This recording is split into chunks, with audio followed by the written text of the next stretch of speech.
Okay, तो आज हम स्टार्ट करने जा रहे हैं आपके CMA इंटरमीडिएट का one of the very interesting topics, one of the very interesting subjects which is not only going to help you for your examination but also for your career after that.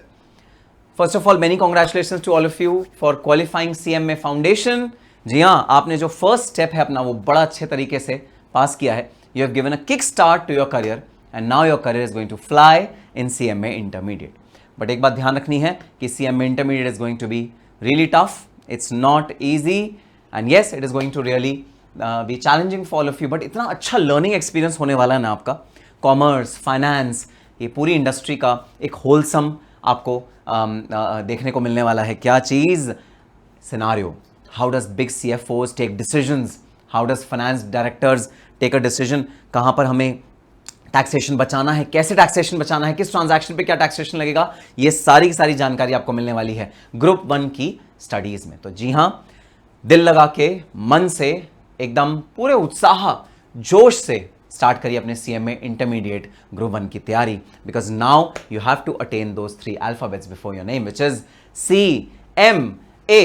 और उसको attain करने के लिए आज जिस subject को हम लोग स्टार्ट करने जा रहे हैं वो है टैक्सेशन. आप में से बहुत सारे स्टूडेंट्स ने टैक्सेशन शायद नहीं पढ़ा होगा या पढ़ा भी होगा तो ग्रेजुएशन में पढ़ा होगा. जी हाँ, टैक्सेशन किसी भी कॉमर्स का, किसी भी इंडस्ट्री का, किसी भी कंट्री की जो इकोनॉमी होती है उसका बेस होता है, उसका प्लेटफॉर्म होता है. अगर टैक्सेशन नहीं तो इकोनॉमी नहीं, अगर इकोनॉमी नहीं तो किसी भी तरह का ट्रेड होना, कॉमर्स होना पॉसिबल ही नहीं होता. तो टैक्सेशन बेस बनता है किसी भी इकोनॉमी का, टैक्सेशन बेस बनता है किसी भी ट्रेड का, किसी भी बिजनेस का एक जो बेस बनता है वो बनता है टैक्सेशन.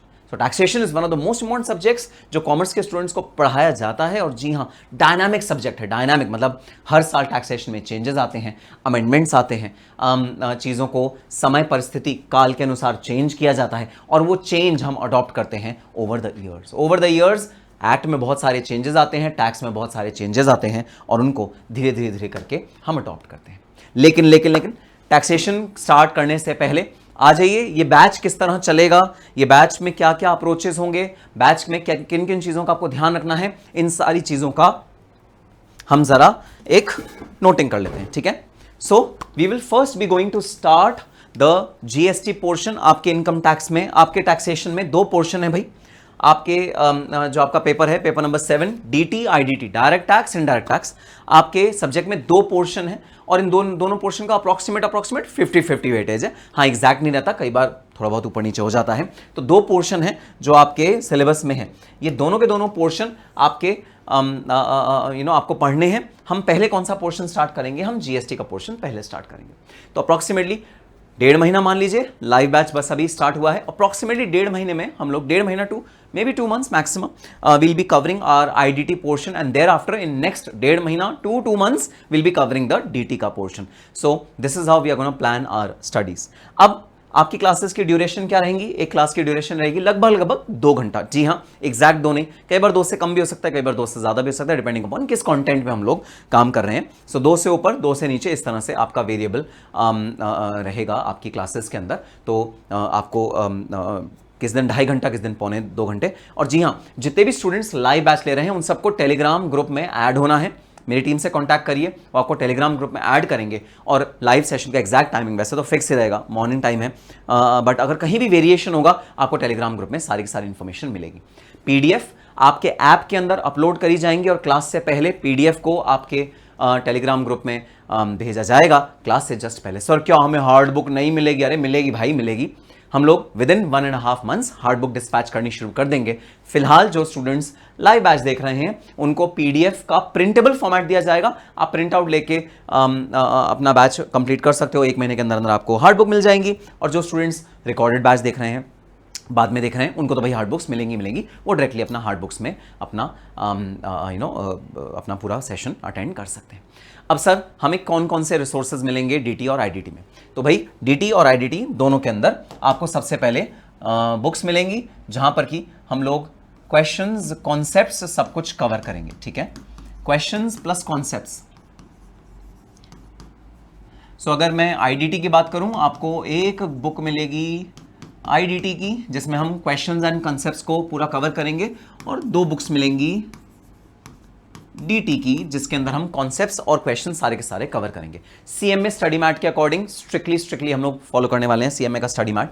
सीएमए के पास एग्जामिनेशन पेपर, सीएमए के एमटीपी, सीएमए के प्रीवियस ईयर क्वेश्चंस, ये सब हम कवर करने वाले हैं एक्सक्लूसिवली सीएमए करिकुलम के अकॉर्डिंग। सर ये एक्सक्लूसिवली क्या होता है? भाई एक्सक्लूसिवली ये होता है कि कई बार स्टूडेंट्स मेरे से पूछते हैं सर टैक्सेशन तो सेम ही रहेगा ना, फिर हम किसी और कोर्स का टैक्सेशन भी तो ले सकते हैं सर, किसी और कोर्स में टैक्सेशन का पेपर है, हम वहाँ से भी तो हम उसकी बुक भी रेफर कर सकते हैं। डेफिनेटली भाई सेक्शन तो सेम ही रहता है, लेकिन जिस डेप्थ में सीएमए इंस्टीट्यूट क्वेश्चंस पूछता है उस डेप्थ में हो सकता है आपकी उस वाली बुक में क्वेश्चंस ना हो। कई बार डेप्थ कम होता है, कई बार ज़्यादा होता है। इसलिए हमारा फोकस क्या रहेगा? हमारा फोकस रहेगा सीएमए का स्टडी मैट। सीएमए के जितने क्वेश्चंस आए हैं, जिस डेप्थ में सीएमए जिस चैप्टर को वेटेज देता है उसके अकॉर्डिंग पेपर को करना, ये हमारा मेन फोकस रहेगा। सो सीएमए स्टडी मैट के अकॉर्डिंग आपको मैं 2 बुक्स अवेलेबल कराऊंगा डीटी की, और 1 बुक अवेलेबल कराऊंगा आईडीटी की, और एक बड़ी खास चीज आपको मिलेगी, वो होगी चार्ट बुक। चार्ट बुक क्या है? चार्ट बुक का नाम है च्यवनप्राश। जी हाँ, जैसे च्यवनप्राश में 52 बेशकीमती जड़ी बूटियों का समावेश होता है, उसी तरह हमारी इस चार्ट बुक में, च्यवनप्राश नाम की चार्ट बुक में आपके डीटी और आईडीटी के सारे कॉन्सेप्ट्स चार्ट के रूप में आपको प्रोवाइड करे जाएंगे। सर इसका बेनिफिट क्या होता है? चार्ट बुक का बेनिफिट क्या होता है? भाई देखो एक बात तो समझ लेना, चार्ट बुक में समरी जरूर है, लेकिन इसका मतलब ये नहीं सर मैं तो अब बुक पढ़ूंगा ही नहीं। सर छोड़ो सर, बुक नहीं पढ़ते, अब सीधा चार्ट बुक पे हम लोग फोकस करते हैं, चार्ट बुक से मैं कॉन्सेप्ट पढ़ूंगा। ये गलती मत करना। चार्ट बुक का पर्पस क्या है? चार्ट बुक का सिर्फ और सिर्फ जो पर्पस है वो है रिवीजन। चार्ट बुक आपको रिवाइज करने में मदद करेगा। तो चार्ट बुक क्योंकि आपको रिवाइज करने में मदद करेगा, it's basically before the examination aid to assist your recall value. मतलब जो रिकॉल करना है ना, वो रिकॉल करने में चार्ट बुक मदद करेगा। तो चार्ट बुक की जो अहमियत है वो रिकॉल करने के लिए। इसका मतलब ये नहीं है कि आप कॉन्सेप्ट बुक को बिल्कुल भूल जाओ और आपको चलो अब हम कॉन्सेप्ट बुक सर हम रेफर ही नहीं करेंगे, हम तो सीधा चार्ट बुक से पढ़ेंगे। ये गलती मत करना। तो chart book and concept book will go hand in hand, दोनों साथ साथ चलेंगे। सर आपने एमसीक्यूज के बारे में तो कुछ बताया नहीं, हमारे तो भाई सीएमए में एमसीक्यूज आते हैं। जी हाँ, MCQs will again be incorporated in your concept book. Questions, pass examination questions, practice questions, everything will be included in your concept book. तो कॉन्सेप्ट बुक एक होलसम बुक आपको दी जाएगी, जिसके अंदर पूरा सिलेबस, पूरा का पूरा कंटेंट आपको डिटेल में प्रोवाइड करा जाएगा। तो concept book is wholesome book for everything and anything. ठीक है, इसके साथ chart book, MCQs will be included in the concept book. अब सर एक चीज बता दीजिए, सर हमें क्लास में क्या क्या चीजें लेके आनी है? तो जी हाँ, आपको जो क्लास में चीजें लेके आनी है, अच्छा उसको बताने से पहले जरा कुछ थिंग्स टू रिमेंबर है। क्लास स्टार्ट करने से पहले कुछ चीजों का ध्यान रखना भाई। Class notes, questions, practice questions, जो प्रैक्टिस क्वेश्चंस मैं आपको होमवर्क में दूंगा, तो एक तो होगा क्लास नोट्स और क्वेश्चंस, ये हम क्लास में सॉल्व करेंगे क्वेश्चंस। इन क्वेश्चंस को आपको क्लास में सॉल्व करना है, घर जाके इसकी प्रैक्टिस करनी है। इसके अलावा आपकी बुक में कुछ प्रैक्टिस क्वेश्चंस होंगे जो आपके होमवर्क में दिए जाएंगे, जिसको घर जाके आपको होमवर्क अपना कंप्लीट करना है। अच्छा एक हिदायत दूंगा, और ये बहुत ज्यादा इंपॉर्टेंट चीज है, होमवर्क सेम डे आपका ओवर होना चाहिए। मतलब जिस दिन होमवर्क मिला उसी दिन घर जाके अपने रजिस्टर में होमवर्क कर लो। इसके सॉल्यूशंस बुक के अंदर ही दिए हुए हैं, और ये सॉल्यूशंस आपको बिना देखे कोशिश करना है कि सॉल्व करने हैं। सिमिलरली जो एमसीक्यूज हैं वो भी बुक के अंदर दिए हुए हैं, जो आपको बिना देखे सॉल्व करने हैं। होमवर्क आपको प्रॉपर्ली बिना देखे, ईमानदारी। देखो अब तुम 11th-12th के बच्चे नहीं रहे कि मैं तुम्हारे पीछे पड़ा, और देखना चीटिंग तो नहीं कर रहे तुम। अगर तुमने चीटिंग करी तो अपने साथ चीटिंग करोगे, ये समझ लेना। तो मेरे साथ चीटिंग नहीं करोगे। वो सर ने होमवर्क दिया था, हमने तो ना आंसर ऐसे कॉपी कर लिया बुक में से कॉपी कर लिया। तो अगर ये चीटिंग करी तुमने, तो याद रखना तुम अपने साथ चीटिंग कर रहे हो, तुम मेरे साथ चीटिंग नहीं कर रहे। तुम अपने पेरेंट्स के साथ चीटिंग कर रहे हो, जो उम्मीद लगा के बैठे हैं कि जी हाँ मेरा बेटा या बेटी सीएमए बनेंगे, तुम उनके साथ चीटिंग कर रहे हो। तो ये चीटिंग अब बचपना छोड़ देना।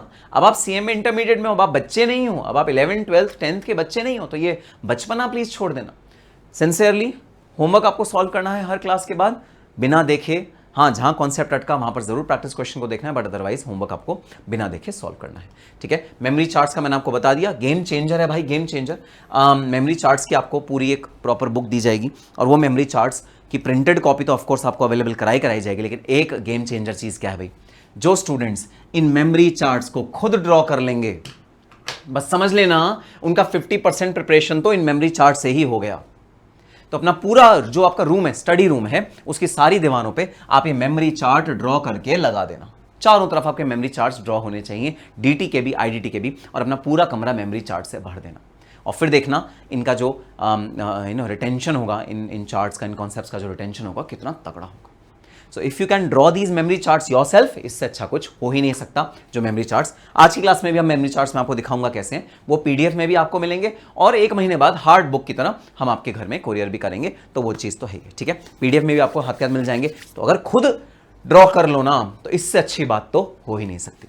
देन हाँ, अब ये बात बहुत ज़्यादा इंपॉर्टेंट है, जितने स्टूडेंट्स लाइव ले रहे हैं इस समय, जो लाइव हैं भाई स्टूडेंट्स, प्लीज़ एक बात का ध्यान रखना, ड्यूरिंग द क्लास आपकी जो क्वेरीज होनी चाहिए वो स्ट्रिक्टली और स्ट्रिक्टली कॉन्सेप्ट की होनी चाहिए। अब कई स्टूडेंट्स बोलते हैं सर हमने रजिस्ट्रेशन नहीं लिया, रजिस्ट्रेशन की लास्ट डेट क्या है, सर फॉर्म कब तक भर सकते हैं, सर एग्जामिनेशन फॉर्म में सर 1 ग्रुप दूं 2 ग्रुप दूं, मुझे समझ नहीं आ रहा। इस तरह की क्वेरीज प्लीज़ क्लास के दौरान, जब क्लास चल रही है तो मत पूछिए, क्योंकि जो रिकॉर्डेड बच्चा बैच देख रहा है उसके लिए ये नाइंसाफ़ी होगी ना अगर हम कॉन्सेप्ट के अलावा कुछ और डिस्कस करें तो please honour class decorum, class का डेकोरम आपको ऑनर करना है। और क्लास के डेकोरम का सबसे मेन रूल ये है, स्टिक टू द कॉन्सेप्ट। जो आपके क्वेश्चन होने चाहिए कॉन्सेप्ट के लिए स्टिक होने चाहिए। हाँ, कुछ भी और आपकी क्वेरी है, मेरी टीम अवेलेबल है 9643929913 पे, आप उस पर कॉल करिए, आप उस पर अपनी क्वेरीज भेजिए। टेलीग्राम पे मेरे को भी क्वेरीज भेज सकते हैं, टेलीग्राम का ग्रुप में आप ऑलरेडी ऐड है, मेरे को 1-to-1 क्वेरीज आप टेलीग्राम पे आराम से भेज सकते हैं, ठीक है। हाँ, इंपॉर्टेंट है भाई, कुछ स्टूडेंट्स चैट बॉक्स को स्पैम करते हैं। एक क्वेरी मैंने अगर जवाब नहीं दी तो सेम क्वेरी कॉपी करके पेस्ट करके मल्टीपल टाइम वो क्वेरी को भेजते रहेंगे। अगर मैंने आपकी क्वेरी एट दैट टाइम जब लाइव सेशन हो रहा है तब अगर नहीं रिजॉल्व करी तो उसका कोई ना कोई पर्पस है।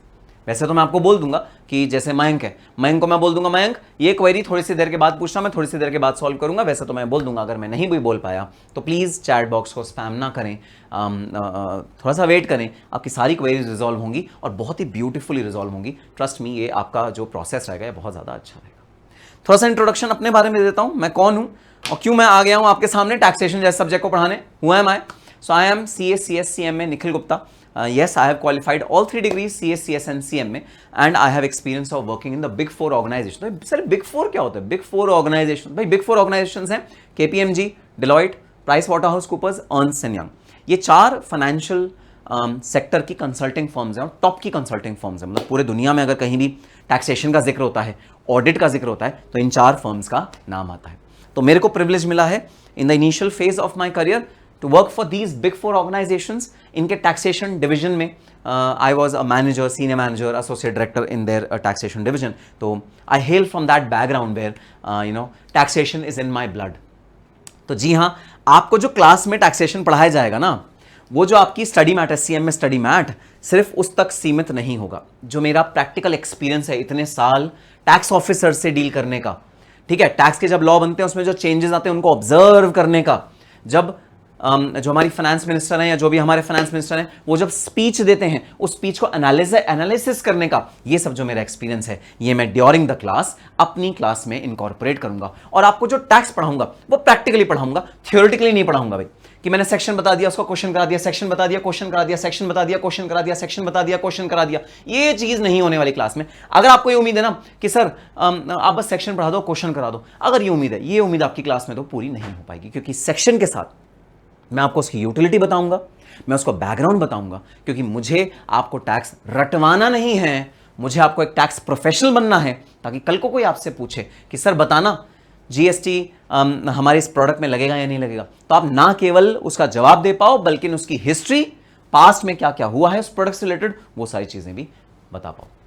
My objective is not to theoretically teach you tax. My objective is to teach you tax in a very, very practical manner, and that is what I'm going to do in these classes. And that's a small background मेरे बारे में, ठीक है। और जी हाँ, CMA का teacher हूँ बहुत सारे सालों से। जब मैं जॉब भी कर रहा था उसके साथ साथ मैंने CMA की कोचिंग देनी शुरू कर दी थी। एक्सक्लूसिवली CMA के स्टूडेंट्स को पढ़ाने का प्रिविलेज मुझे मिलता है।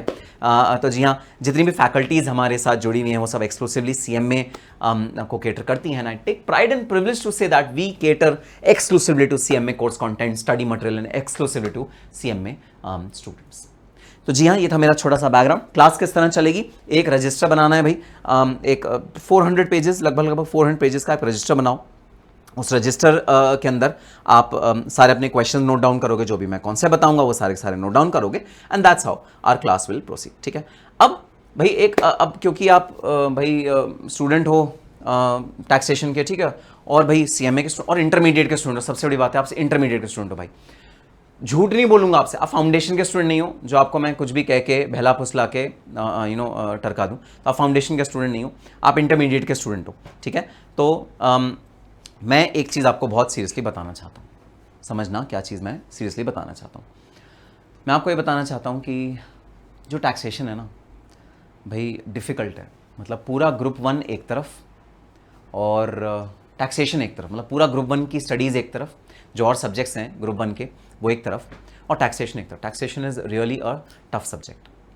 तो जब टैक्सेशन इतना टफ सब्जेक्ट है तो एक स्किल आपकी चाहिए, मुझे आपका एक मेंटल कैपेबिलिटी चाहिए हर बच्चे की, और वो कैपेबिलिटी अगर आप में नहीं है तो आपको डेवलप करनी पड़ेगी, ठीक है। वो है रट्टाफिकेशन पावर। रट्टाफिकेशन पावर मतलब आपने सीनियर से भी पूछा होगा भाई, ये बात जग जाहिर है कि टैक्सेशन ज़बरदस्त टफ सब्जेक्ट है और बहुत ज़्यादा इसका जो टफनेस है इस सब्जेक्ट की वो बहुत ज़्यादा क्रिटिकल है, बहुत ज़्यादा मुश्किल है। आपने अपने सीनियर से भी सुना होगा कि जो टैक्सेशन है वो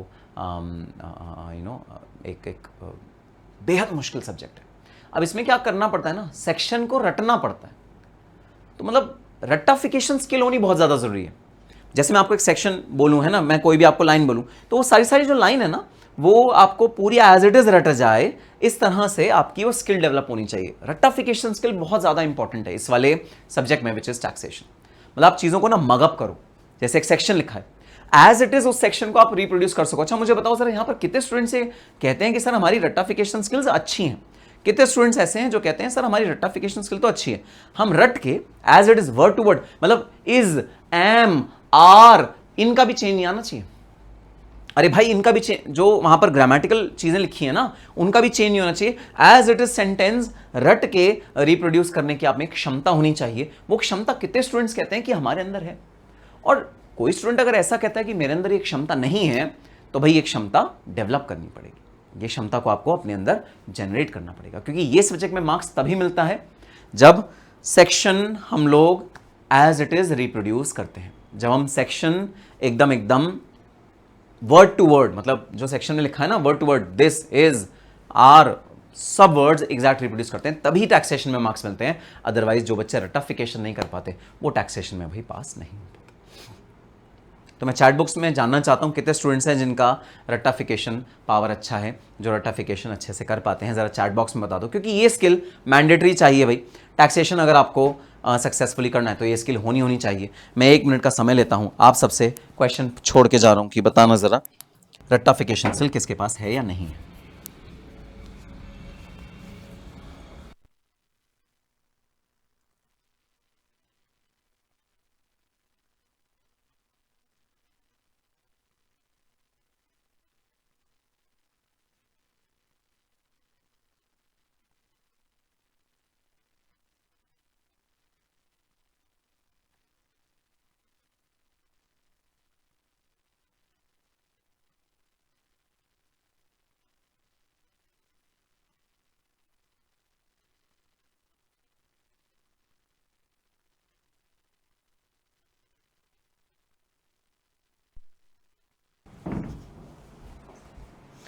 तो जी हाँ, ये स्किल्स तो घबरा गए आप लोग तो। चलो एक सच बात बता देता हूँ भाई, जितने भी स्टूडेंट्स यहाँ पर हैं, जो भी मैंने पिछले 5 मिनट में बोला वो सब झूठ था। वो सब क्या था? आप लोगों की भाषा में, जेन ज़ी की भाषा में LOL हो गया, LOL, ये LOL हो गया, आप सबका LOL हो गया, आप सब घबरा गए, आपका LOL हो गया। जो मैंने पिछले 5 मिनट में चीज़ें बोली हैं वो सब चीज़ें बिल्कुल झूठ हैं, जो मैंने पिछले 5 मिनट में आपको बोला। भाई ये इंप्रेशन, ये मैंने क्यों आपके साथ मजाक किया? सब मजाक था, ठीक है, घबराओ मत बिल्कुल, अरे घबराओ मत, ये सब मजाक था भाई। LOL मोमेंट हो गया आपके लिए, लॉल मोमेंट हो गया, ठीक है, and I'm laughing like this on all of you because you are now scared, a little bit scared.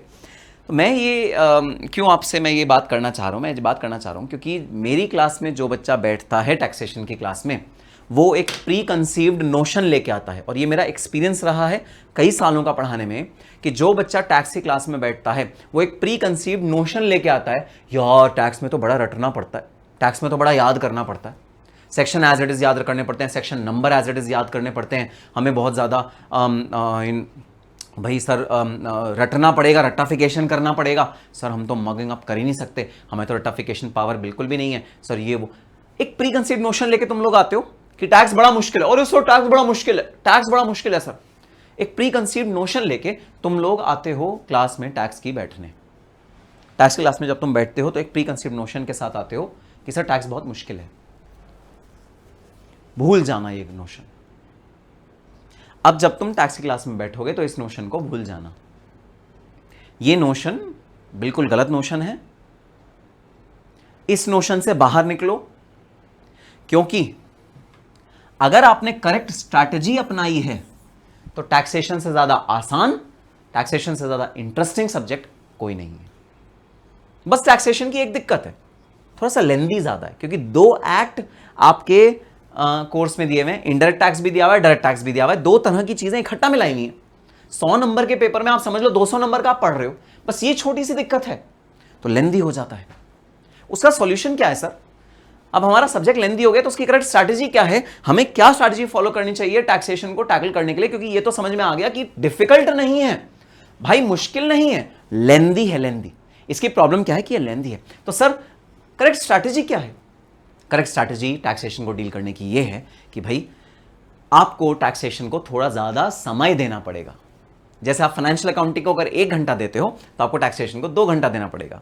अगर आप लॉ को आधा घंटा देते हो तो आपको टैक्सेशन को 2 घंटा देना पड़ेगा। तो आपको समय थोड़ा सा ज्यादा देना पड़ेगा लॉ को टैक्स को कवर करने के लिए। आपको थोड़ा सा ज्यादा समय निकालना पड़ेगा दिन में टैक्स को करने के लिए। भाई मैं हमेशा बच्चों को एग्जांपल देता हूं, tax is like your girlfriend. Tax आपकी गर्लफ्रेंड या boyfriend, what as the case में भी, वैसे गर्लफ्रेंड्स के ऊपर ज्यादा सूट करता है। तो tax is like your girlfriend.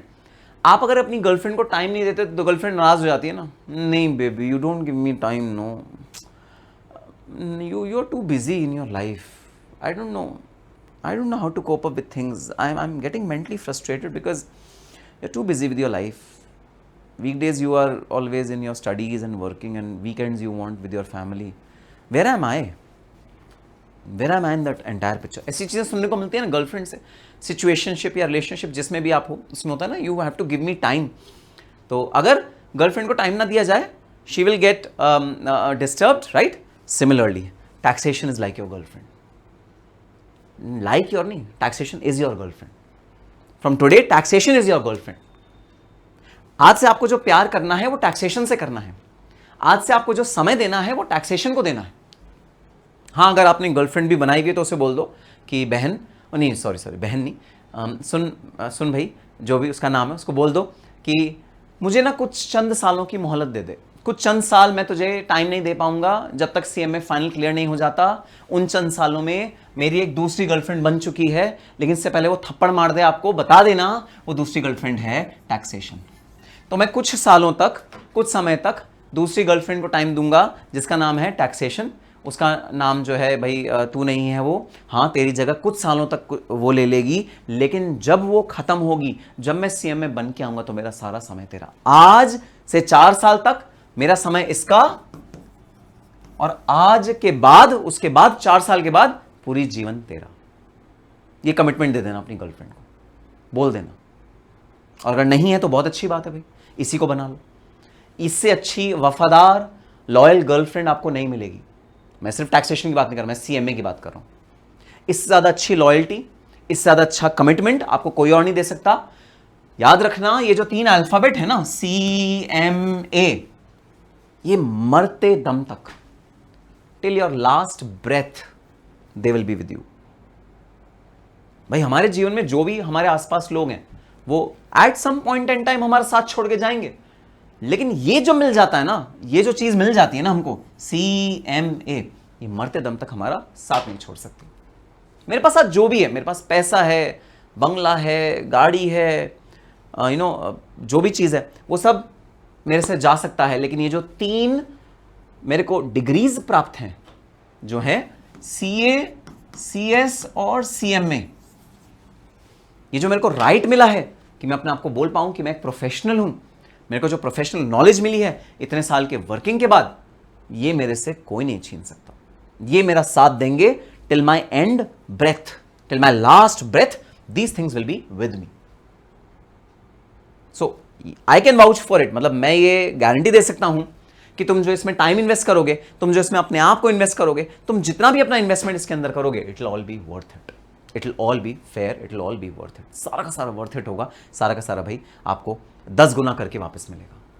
So worth it है इस वाली गर्लफ्रेंड पे टाइम देना. तो बस करेक्ट स्ट्रैटेजी क्या है? करेक्ट स्ट्रैटेजी टैक्स को पढ़ने की है भाई, आपको टाइम देना पड़ेगा बहुत ज्यादा टैक्सेशन में. आपको डेली कमिटमेंट करना पड़ेगा कि हाँ सर हम डेली कमिटमेंट करते हैं कि हम टैक्स को चाहे हम 15 मिनट के लिए उठाएं, लेकिन डेली टैक्स उठाना ही उठाना है. चाहे खाना ना खाओ एक टाइम का मंजूर है, टैक्स को उठाए बगैर आपको अपना दिन कंप्लीट नहीं करना. डेली आपको टैक्सेशन उठाना ही उठाना है. That is a commitment that I need from you, that is a fair commitment that I need from you. तो चैट बॉक्स में जरा लिख दो भाई, yes I commit, yes I commit. Chat box में जरा ये चीज लिख दो कि हाँ आप रेडी हो क्या करने के लिए? टाइम देने के लिए. किसको? अपनी नई गर्लफ्रेंड को. आज मैंने आपको नई गर्लफ्रेंड दी, उस गर्लफ्रेंड का नाम है टैक्सेशन. ठीक है. और जी हाँ, करेक्ट स्ट्रैटेजी के अलावा एक ऐसा पर्सन है जो लग जाएगा, जी जान दे देगा तुम्हारे टैक्सेशन को इजी बनाने के लिए. वो गाना है ना, किसका है ये तुमको इंतजार मैं हूं ना, देख लो इधर तो एक बार मैं हूं ना. तो जी हां मैं हूं ना. टैक्सेशन का आपका सारा बर्डन मेरे पे छोड़ दो. बस जो मैं कहता रहूं, जो मैं बोल रहा हूं उसको ब्लाइंडली फॉलो करो. जो मैं क्लास में क्वेश्चंस करा रहा हूं उन्हें प्रॉपरली करो. जो मैं कॉन्सेप्ट्स पढ़ा रहा हूं उन्हें प्रॉपरली करो. घर जाके होमवर्क करो. जो टेस्ट सीरीज दी जाएगी आपको, हमारी आपने जो क्लासेस ली हैं उसके साथ टेस्ट सीरीज एब्सोल्युटली कॉम्प्लीमेंट्री हैं. टेस्ट सीरीज दी जाएंगी, वो टेस्ट सीरीज को बराबर से करो. मैं गारंटी देता हूं 60+ मार्क्स बेयर मिनिमम टैक्सेशन में लाना बिल्कुल भी डिफिकल्ट नहीं है. That is my promise to you, that is my promise to you. तो अब आप लोग बस प्रॉमिस कर दो कि कोई भी एक ऐसा दिन आपके जीवन में नहीं जाएगा जिसमें आप टैक्सेशन नहीं पढ़ोगे. आपको ये प्रॉमिस चैट बॉक्स में पी लिख के भेजना है. P P P alphabet P जरा चैट बॉक्स में लिख के भेज दो अगर आप प्रॉमिस करते हो कि कोई भी एक दिन ऐसा नहीं जाएगा जिसमें कि आप टैक्सेशन नहीं पढ़ोगे. तो ये आपको करना जरूरी है. थोड़ा सा मैंने आपको टैक्सेशन का दिया है बैकग्राउंड. ठीक है सर, बात समझ में आ गई. ऑलराइट, तो चलो आ जाओ. अब हम लोग बैकग्राउंड दे दिया, मेरा बैकग्राउंड हो गया, सब्जेक्ट का बैकग्राउंड हो गया, आपको क्लासेस कैसे देखनी है आपको पता लग गया, आपको क्लास में क्या चीज़ नोट करनी है, रजिस्टर में क्या चीज़ नोट करनी है मैं बराबर बताता रहूँगा क्लासेस के दौरान. जो रिकॉर्डेड बैच ले रहे हैं उनके लिए भी भाई सेम स्ट्रैटेजी है. बस लाइव वालों के लिए थोड़ा सा ज़्यादा बेनिफिट रहेगा. हम लाइव इंटरेक्ट करेंगे. जितना इंटरेक्शन करोगे मेरे से, जितना चैट बॉक्स में मेरे से क्वेश्चंस पूछोगे, इंटरेक्शन करोगे, उतना आपका फायदा रहेगा. उतनी क्लास लाइवली बनेगी, उतनी क्लास अच्छी बनेगी, उतना ज़्यादा आपका क्लास में इंटरेस्टिंग रहेगा. तो इंटरेक्शन लाइव बच्चों के लिए बहुत ज़्यादा ज़रूरी है कि इंटरेक्शन रखना. और trust me this class going to be really really interesting for all of you. Interaction live बराबर रखना. चैट बॉक्स आपके सामने खुला हुआ है. दूसरी बात ये, जितने स्टूडेंट्स लाइव देख रहे हैं प्लीज़ लाइव रेगुलरली देखना, रेगुलरली लाइव देखना. बहुत बेनिफिट होगा. जब आपने रूटीन बना लिया कि जी हाँ सर सुबह 10 से 12 हम लोग क्लास करेंगे और हम क्लास ही करेंगे डीटी आईडीटी की, जब आपने रूटीन बना लिया तो आपका रूटीन बहुत ज़्यादा आपको बेनिफिट देने वाला है. तो लाइव जो आपका सेशन है उसको कंटिन्यू रखना for a greater period of time. Your live should continue always, always it should continue. ठीक है, ठीक है सर, बात समझ में आ गई. तो चलो आ जाओ, अब हम लोग स्टार्ट करते हैं अपना सब्जेक्ट. सब्जेक्ट है आपका इंटर ग्रुप 1 का सब्जेक्ट है DT IDT, paper number 7 DT IDT. इसमें डीटी और आईडीटी दो डिफरेंट एस्पेक्ट्स हैं भाई, दो डिफरेंट सब्जेक्ट्स हैं आपके. एक डीटी है, एक आईडीटी है. डीटी आईडीटी दोनों अप्रोक्सीमेटली 50-50 मार्क्स के वेटेज के आते हैं, मोटा मोटा. ठीक है, कई बार 60-40 भी आ सकता है, 55-45 भी आ सकता है, ऐसा भी हो सकता है. बट ब्रॉडली देखें तो दोनों का वेटेज ऑलमोस्ट सिमिलर है. आपको ऑब्जेक्टिव टाइप क्वेश्चंस पूछे जाएंगे एग्जाम में, विच मींस एमसीक्यूज. आपका फर्स्ट क्वेश्चन एमसीक्यूज का होगा. उसके बाद आपके सब्जेक्टिव टाइप के क्वेश्चंस पूछे जाएंगे जिसमें आपकी इंटरनल चॉइस होगी. ठीक है, इंटरनल चॉइस मतलब जी हाँ आप कुछ क्वेश्चन को छोड़ सकते हो, कुछ को चूज कर सकते हो. तो इंटरनल चॉइस होगी जो कि मैं अपने कोर्स के दौरान आपको धीरे धीरे करके बताता रहूँगा. इंटरनल चॉइस हमारी पेपर के दौरान होगी. चलो अब हम लोग आ जाते हैं इस वर्ड पे. वर्ड है टैक्सेशन. वर्ड क्या है भाई? वर्ड है taxation.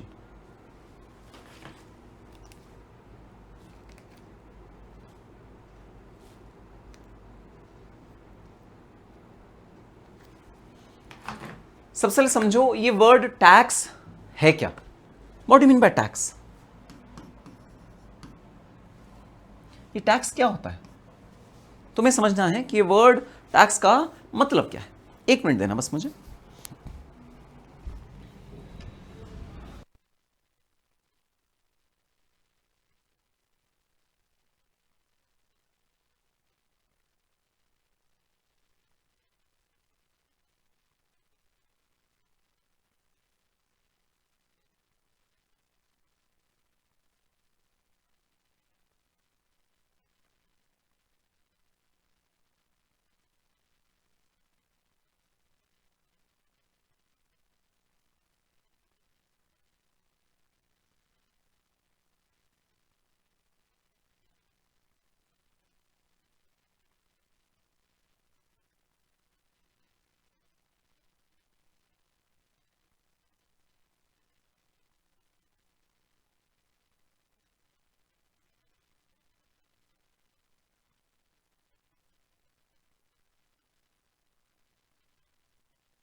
All right, so yes, आओ इस वर्ड को थोड़ा सा एनालाइज करते हैं।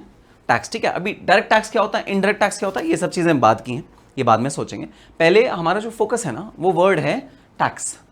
हमारा फोकस क्या है, हमारा फोकस है टैक्स। भाई टैक्स क्या होता है, टैक्स होता है गवर्नमेंट को लोगों के वेलफेयर के लिए कुछ खर्चे करने हैं, और वो खर्चे गवर्नमेंट कहाँ से करेगी, लोगों को सुविधाएं प्रोवाइड करानी है, लोगों को पैसे प्रोवाइड कराने हैं, सॉरी लोगों को पानी प्रोवाइड कराना है, लोगों को खाना प्रोवाइड कराना है, लोगों को इंफ्रास्ट्रक्चर फैसिलिटी, रोड की फैसिलिटी प्रोवाइड करानी है, लोगों को तरह तरह का जो सुविधाएं हैं, सुख सुविधाएं वो देनी है, ब्रिज बनाने हैं, रोड बनानी है। तो ये सारी की सारी चीज़ें जो गवर्नमेंट है उसके लिए पैसा कहाँ से लाएगी, that is the big question. Government के पास पैसा कहाँ से आएगा इन सारे वेलफेयर के चीज़ों को करने के लिए? वो पैसा भाई आएगा टैक्सेशन से। लोग जो टैक्स भरेंगे उससे गवर्नमेंट का पैसा आएगा। तो taxation is what, taxation is source of revenue for government of India, और किसी भी गवर्नमेंट, सिर्फ इंडिया नहीं, किसी भी गवर्नमेंट के लिए सोर्स ऑफ रेवेन्यू जो होगा वो होगा टैक्सेशन। टैक्सेशन से गवर्नमेंट पैसे अर्न करती है, और पैसे अर्न करने के बाद वो गवर्नमेंट उस टैक्सेशन के पैसे को यूज करती है किसके लिए, सोशल वेलफेयर के लिए। भाई लोगों को पानी मुहैया कराना है, लोगों को डैम बनवाना है, सड़कें बनवानी है, लोगों के लिए इंफ्रास्ट्रक्चर डेवलप करना है, गरीब लोगों के लिए वेलफेयर के काम करने हैं। ये सब काम गवर्नमेंट किससे करती है, आपके पैसे से, मतलब टैक्स पेयर के पैसे से गवर्नमेंट ये सब काम करती है। हाँ, अनफॉर्चुनेटली जब से आज़ाद हुआ, इंडिया आज़ाद हुआ 1947 में, तब से लेकर आज तक कई सारे ऐसे घोटाले, कई सारे ऐसे घपले सामने आए जिसमें पता लगा कि गवर्नमेंट ने वो पैसा जो हमसे लिया, जो टैक्स पेयर से लिया, उसको किसी गलत सोर्स में या अपने सोर्स में लगा दिया। भाई ये जो पैसा है गवर्नमेंट को जो लेना है हमसे और आपसे, इसको वो अपने बेनिफिट के लिए नहीं लगा सकते, हमारे बेनिफिट के लिए यूज करना है इस पैसे को वो अपने यूज के लिए नहीं ले सकते कि जी हमसे पैसा ले लिया और अपनी कोठियां बनवा रहे हैं, ऐसा नहीं हो सकता। बट अनफॉर्चुनेटली करप्शन एक ऐसी चीज है जो हमारा पैसा है, जो टैक्स पेयर का पैसा है, उसको हार्ड अर्न मनी को खराब कर देता है, उस हार्ड अर्न मनी को गलत सोर्सेज में लगवा देता है। लेकिन समय के साथ साथ हमने रियलाइज करा कि हाँ करप्शन जो है, जो घोटाले होते हैं, इतने बड़े बड़े घोटाले इंडिया में पास्ट हिस्ट्री में सामने आए। अभी चारा घोटाला के बारे में आपने सुना होगा, रेलवेज में कई तरह के घोटाले होते हैं। तो जो हमारा पैसा है जो लगना चाहिए हमारे ऊपर, वो जो पॉलिटिशियंस हैं वो कई बार भाई अपने यूज़ के लिए लगा देते हैं, अपने और अपने रिलेटिव्स के यूज़ के लिए लगा देते हैं। इस तरह की बहुत सारी चीज़ें सामने आती हैं, तो ये चीज़ गलत है। तो एम क्या है टैक्स का? टैक्स का एम है लोगों का वेलफेयर करना। टैक्स का एम क्या है? लोगों का वेलफेयर करना। तो जितने भी लोग हैं वो सब टैक्सेशन के थ्रू बेनिफिट हों। जो भी सिटीजन्स ऑफ इंडिया हैं, कंट्री के जो सिटीजन्स हैं, वो सब टैक्सेशन में बेनिफिट हों। ये एम है टैक्सेशन का, ठीक है। अब बुक में ना ये बड़ा गोल्डन स्टेटमेंट लिखा है, आप अपनी बुक में आ जाओ भाई, ठीक है। गोल्डन स्टेटमेंट लिखा है, जो बुक है एक बार वो ओपन कर लो। मैं भी बुक ओपन कर रहा हूं।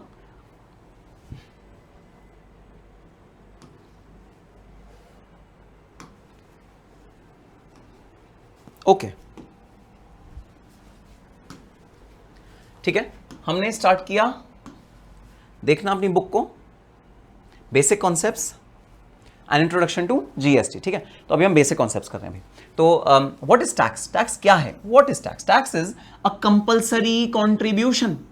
तो सबसे इंपॉर्टेंट चीज है, टैक्स जो है वो कंपल्सरी कॉन्ट्रीब्यूशन है, मतलब टैक्स जो है वो लगेगा ही लगेगा। ऑप्शन नहीं है आपके पास कि आपको टैक्स देना ही नहीं देना, कंपल्सरी है भाई। कंपल्सरी वर्ड का क्या मतलब है? मैंडेटरी, आपको टैक्स देना ही देना पड़ेगा, ठीक है। आपके ऊपर ऑप्शन नहीं है कि टैक्स दो ना दो, आपको देना पड़ेगा। कॉन्ट्रीब्यूशन मतलब पेमेंट, आपको पेमेंट करनी पड़ेगी, ये मैंडेटरी है भाई, ठीक है। To state revenue, state revenue का मतलब होता है गवर्नमेंट, गवर्नमेंट को आपको कुछ पैसे देने पड़ेंगे। किस चीज पे? आप जो इनकम अर्न कर रहे हो उस पे, या गुड्स एंड सर्विसेज कंज्यूम कर रहे हो उस पे, दोनों के बारे में डिटेल में चर्चा बाद में करेंगे, ठीक है। So this is the definition of word tax. अब मैं ना आपका ध्यान आकर्षित करना चाहता हूं इस वाली लाइन पे। ये सीएम में स्टडी मैट में जब आपका टैक्सेशन का चैप्टर शुरू होता है तो सबसे पहले ये लाइन लिखी हुई है, बोल्ड एंड इटैलिक्स में बड़ा बड़ा करके लिखा हुआ है, और इस लाइन का बहुत गूढ़ महत्व है भाई। It was only for the good of his subjects that he collected taxes from them. बताना जरा, it was for the good of his subjects. His word का क्या मतलब है? हिज वर्ड का मतलब है द किंग। सब्जेक्ट्स का क्या मतलब है? सब्जेक्ट का मतलब है प्रजा। प्रजा मतलब जो लोग हैं, the people, the common people. That he collected tax, he का क्या मतलब है? The king. From them, them का क्या मतलब है? प्रजा, people. Just as sun draws moisture, जैसे सूरज होता है वो धरती से मॉइस्चर लेता है। क्यों लेता है? धरती जब गर्मी होती है, जब एकदम गर्मी होती है तो एकदम धरती से मॉइस्चर खींचता है ना sun. Sun draws moisture from earth to give it back 1000 folds. भाई सन जो है वो मॉइस्चर खींचता है। क्यों खींचता है मॉइस्चर? इसलिए क्योंकि उसे वापस बारिश देनी होती है। 1000 फोल्ड्स उसे मल्टीप्लाई करके बारिश देनी होती है, उसे कहीं गुना ज्यादा बारिश देनी होती है, इसलिए वो बारिश वापस देता है। तो सन जब खींचता है मॉइस्चर अर्थ से, तो वापस बारिश देने के लिए मॉइस्चर खींचता है सन। सिमिलरली गवर्नमेंट को क्या करना चाहिए? जब वो लोगों से टैक्स लेती है तो उसको भरपूर देना चाहिए, लोगों को, लोगों के वेलफेयर के लिए देना चाहिए, लोगों को किसी तरह की दुख ना हो, तकलीफ ना हो। अगर गंदगी सड़क पे पड़ी है क्विकली क्लीन हो जाए, अगर कोई चीज़ टूटी है क्विकली क्लीन हो जाए, अगर सड़क पे गड्ढे हैं फटाफट भर जाएं, इसलिए टैक्स को रिकवर किया जाता है। ये एम है टैक्स के पीछे।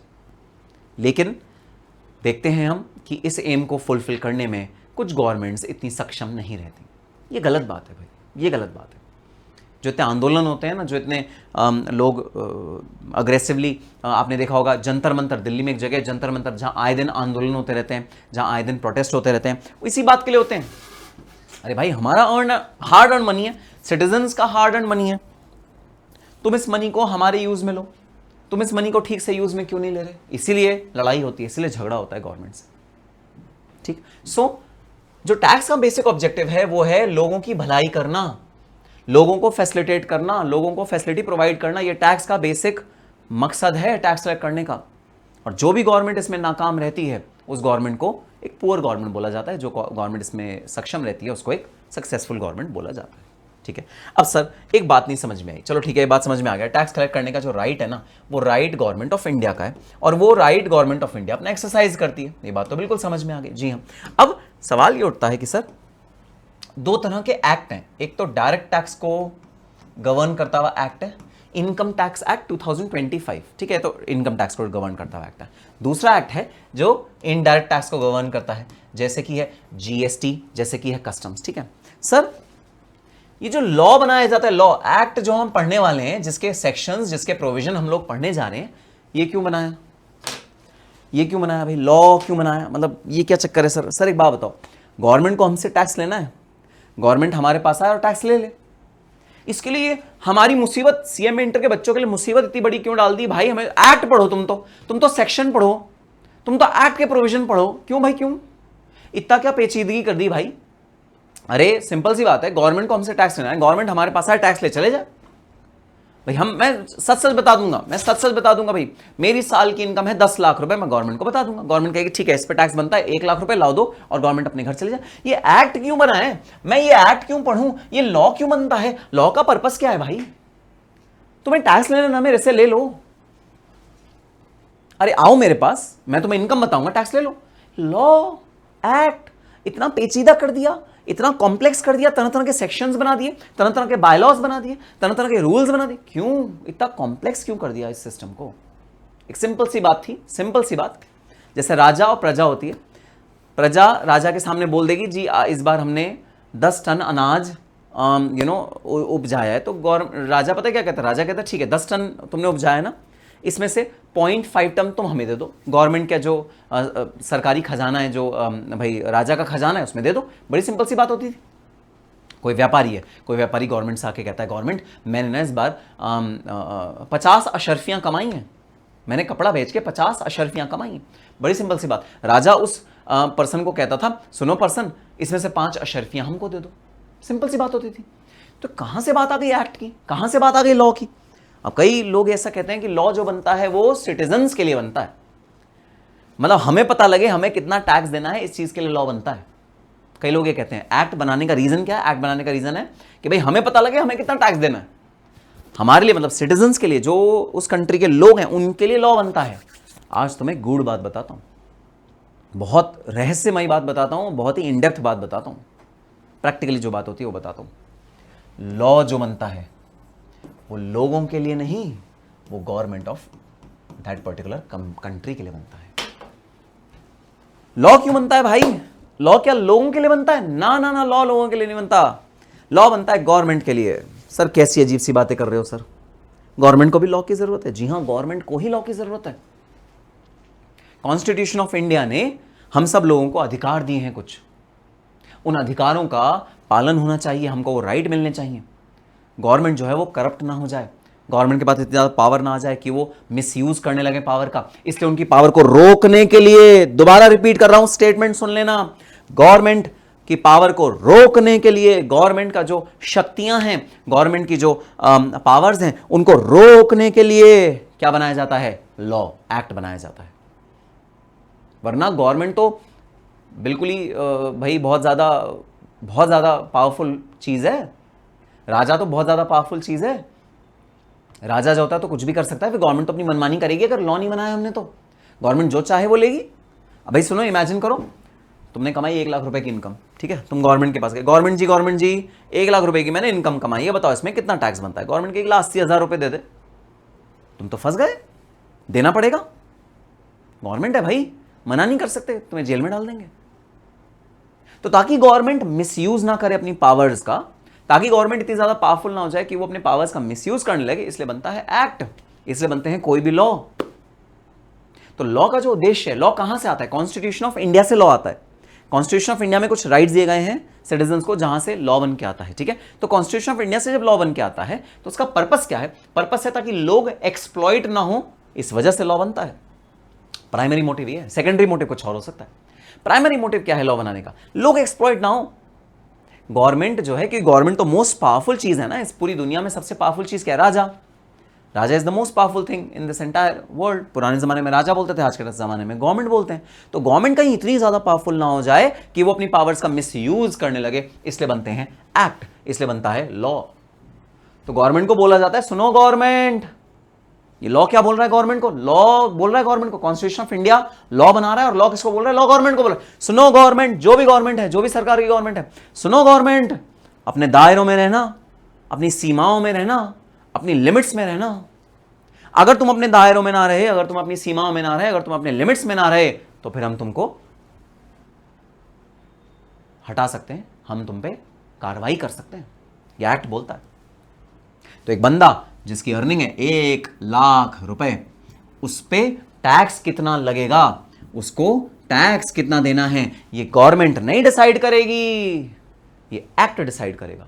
एक्ट कॉन्स्टिट्यूशन के अंदर बनता है। हम बात सही है, एक्ट बनाने वाले भी गवर्नमेंट ही होते हैं, वो बात सही है, लेकिन उनको भी अपनी मर्यादाओं के तहत एक्ट बनाना पड़ेगा।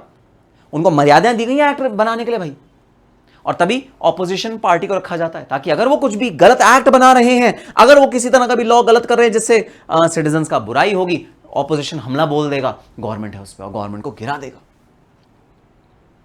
तो जो एक्ट बनते हैं उनको बहुत केयरफुली बनाया जाता है ताकि सिटीजन्स को प्रोटेक्ट किया जा सके, सिटीजन्स की भाई प्रोटेक्शन हो पाए। कितना अनफेयर बात है, कितनी गलत बात है अगर 1,00,000 रुपए का तुम इनकम कमा रहे हो और टैक्स तुम्हें देना पड़े 80,000 रुपए का। अच्छा जी, तो यानी हम तो गवर्नमेंट के लिए नौकरी कर रहे हैं, हम फिर नौकरी अपने लिए थोड़ी कर रहे हैं, गवर्नमेंट के लिए कर रहे हैं, हम कमा के गवर्नमेंट को पैसा दे रहे हैं, ये वाली बात हो गई।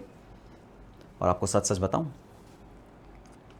1970s में, जी हाँ 1970s में वाकई इंडिया में जो इनकम टैक्स लॉ बनाया गया था उसमें इतने आर्बिट्री टैक्सेशन के रेट्स थे। जी हाँ, उसमें जो इनकम टैक्स के रेट्स होते थे वो एज हाई एज 90% भी होते थे।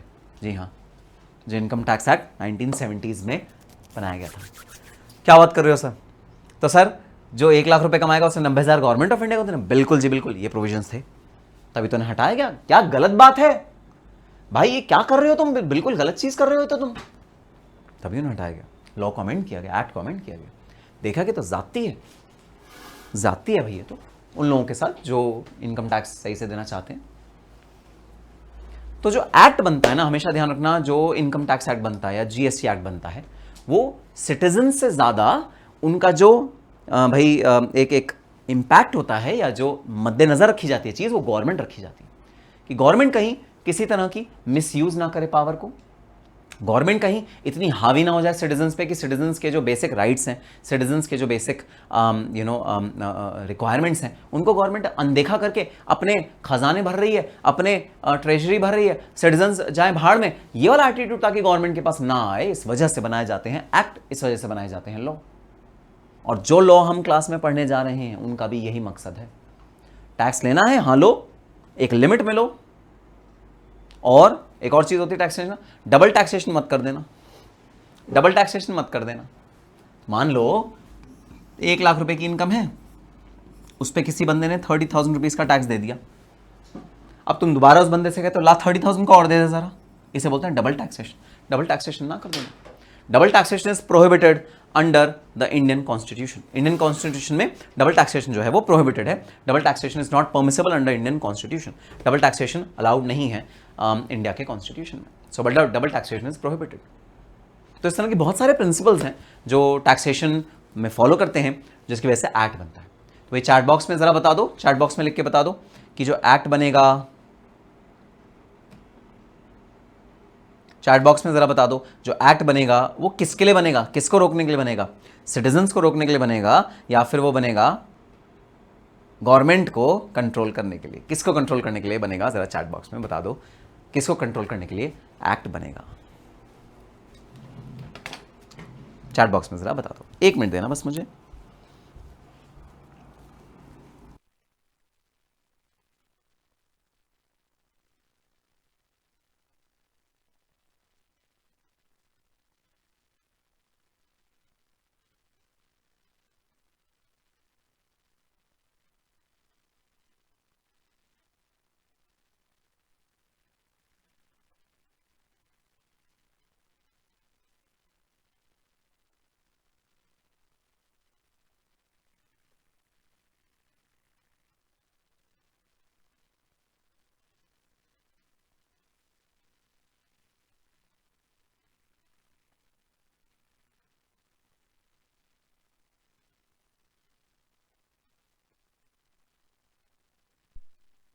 सो टैक्सेशन का ये भाई एक बहुत इंपॉर्टेंट रूल है कि डबल टैक्सेशन नहीं होना चाहिए और गवर्नमेंट को प्रोटेक्ट करना पड़ेगा, गवर्नमेंट को नाजायज़ टैक्स नहीं वसूलना, इसलिए हम एक्ट बनाते हैं। तो दो एक्ट हम जो प्राइमरली हमारे एक तो क्लास में पढ़ेंगे वो होगा income tax act, income tax से रिलेटेड एक्ट, और दूसरा एक्ट होगा जीएसटी से related act, goods and services tax, इससे रिलेटेड एक्ट। हम ये दो एक्ट अपनी इस वाली क्लास में पढ़ने वाले हैं, टैक्सेशन की क्लास में पढ़ने वाले हैं, ठीक है।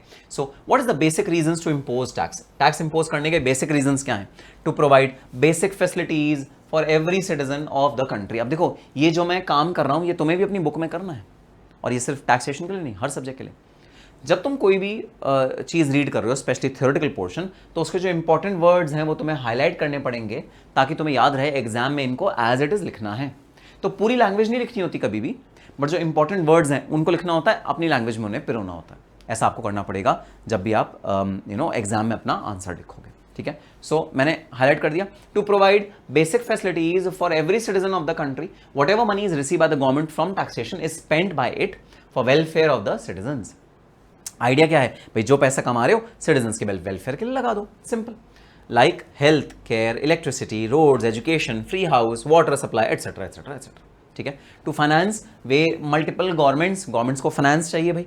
गवर्नमेंट के जो रिप्रेजेंटेटिव्स होते हैं, जैसे सीएम हो गया, सीएमए का पूरा अपना कैबिनेट होता है, पीएम हो गया, पीएमए का अपना पूरा कैबिनेट होता है, उनकी सैलरीज भी तो जाएंगी, उनके घर बार भी तो चलेंगे भाई, गवर्नमेंट के अपने खर्चे भी तो हैं। तो गवर्नमेंट के अपने खर्चे मीट करने के लिए भी आपको टैक्सेशन की ज़रूरत है। टैक्सेशन इंपोज होगा ताकि गवर्नमेंट अपने फाइनेंसेस को मीट कर पाए, गवर्नमेंट अपने अपने फाइनेंसेस को ऑनर कर पाए। All the local governments of the state like village panchayats, block panchayats and municipal corporation receive funds from finance commission. तो फाइनेंस कमीशन बनता है और सारी गवर्नमेंट्स को उससे एलोकेट किया जाता है। गवर्नमेंट को बोला जाता है ठीक है आप इतना अपना पैसा लो, आप इतना पैसा लो, आप अपना इतना पैसा लो, और सब भाई अपना अपना पैसे को यूटिलाइज करते हैं।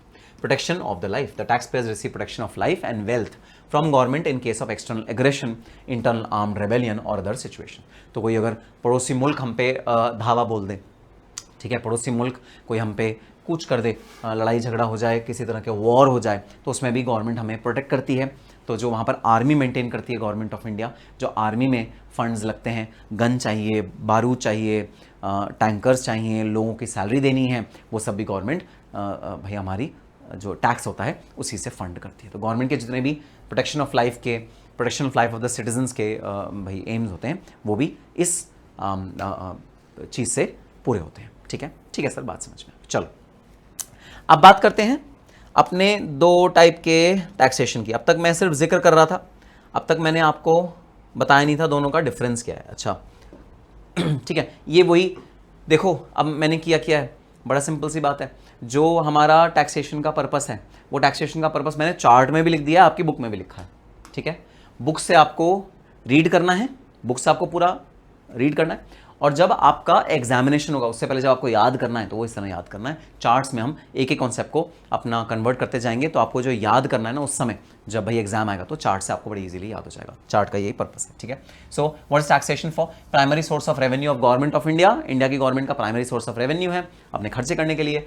To incur public welfare expenditure like health care, education, social security, भाई पब्लिक वेलफेयर एक्सपेंडिचर को इनकर करने के लिए खर्चा यूज होता है। Compulsory enforce contribution to government revenue, compulsory contribution है गवर्नमेंट रेवेन्यू के लिए टैक्सेशन। लेवाइड इन टू वेज, दो तरीकों से ये लेवाय होता है। एक तो है tax on income, wealth, business profits, मतलब डायरेक्ट टैक्सेशन, और दूसरा होता है इनडायरेक्ट टैक्सेशन। सर बहुत सुन लिया, direct tax, indirect tax, direct tax, indirect tax. Sir इन दोनों में क्या डिफरेंस होता है? डायरेक्ट टैक्स और इनडायरेक्ट टैक्स में क्या डिफरेंस होता है सर? मुझे समझ में नहीं आता ये डिफरेंस क्या है sir. Direct tax, indirect tax, sir इसमें डिफरेंस क्या है? बात समझ में आई नहीं। डायरेक्ट टैक्स और इनडायरेक्ट टैक्स में सर डिफरेंस बता दो जरा। आ जाओ जरा हम लोग डिफरेंस समझते हैं डायरेक्ट टैक्स और इनडायरेक्ट टैक्स में। क्या डिफरेंस है डायरेक्ट टैक्स और इनडायरेक्ट टैक्स में? आओ जरा हम डिफरेंस समझते हैं। Let's see the difference between direct tax and indirect tax.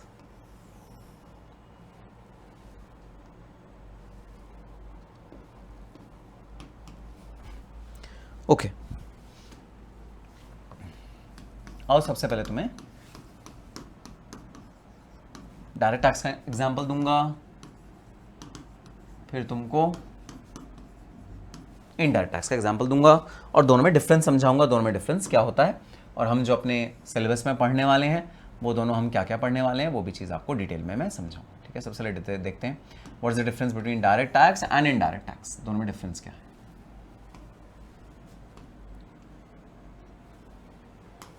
What is the difference between direct tax and indirect tax, दोनों में और डिफरेंस समझते हैं। ठीक है,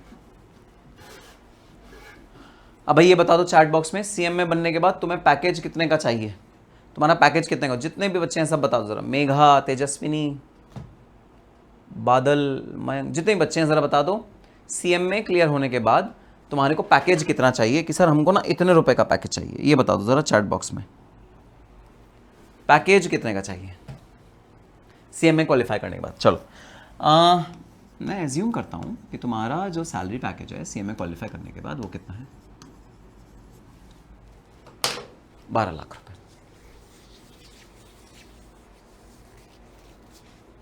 तुम्हारा सीएम में क्वालिफाई करने के बाद पैकेज कितना लगा, 12 लाख रुपए। किसी को ज़्यादा पैकेज चाहिए या 12 लाख से खुश हो सारे? ठीक है, अच्छा 12 लाख के पैकेज के अलावा तुम कुछ रेंटल इनकम भी कमाते हो, तो साल का 4,80,000 रुपए तुम्हारे रेंट से आता है। भाई तुम्हारा कोई पुश्तैनी घर है जिसमें तुम रहते हो, वो तुमने किराए पे दिया हुआ है। अब जब तुमने वो किराए पे दिया हुआ है तो फिर उसमें से भाई रेंट आएगा, वो रेंटल इनकम आती है तुम्हारी। तो रेंटल इनकम कितनी है तुम्हारी, 4,80,000 रुपए रेंटल इनकम है तुम्हारी। What is the rent, 4,80,000 is the rental income.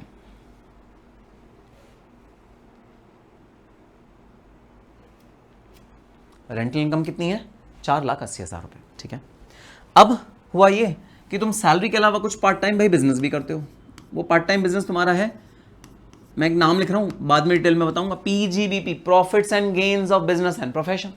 भाई तुम अमेजोन पे कोई अपने प्रोडक्ट लिस्ट करते हो, बाजार से खरीदते हो, अमेजोन पे बेचते हो, उसे कहते हैं भाई पीजीबीपी। तो पीजीबीपी की जो इनकम है वो तुम्हारी साल की कुछ पीजीबीपी की भी इनकम होती है। जब भी ऑफिस से भाई जब भी तुम्हें टाइम मिलता है ना, तुम अपनी पीजीबीपी की इनकम करते हो, और तुम्हारी इनकम है 2,60,000 रुपए।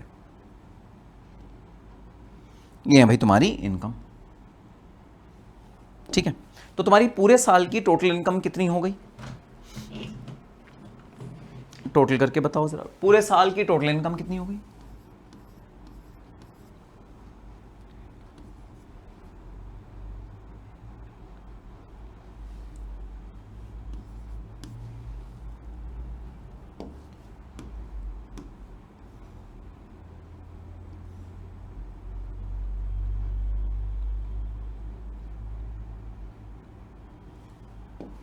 आपकी टोटल की इनकम कितनी होगी पूरे साल की?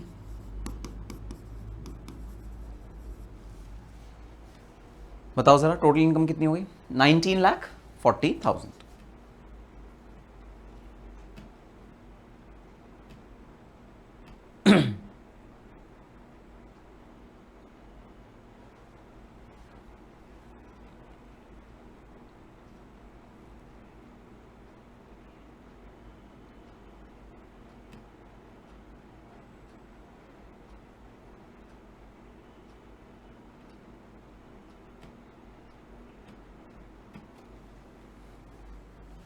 टोटल इनकम 19,40,000, पूरे साल की टोटल इनकम होगी 19,40,000। ठीक है, ये आपकी टोटल इनकम हो गई।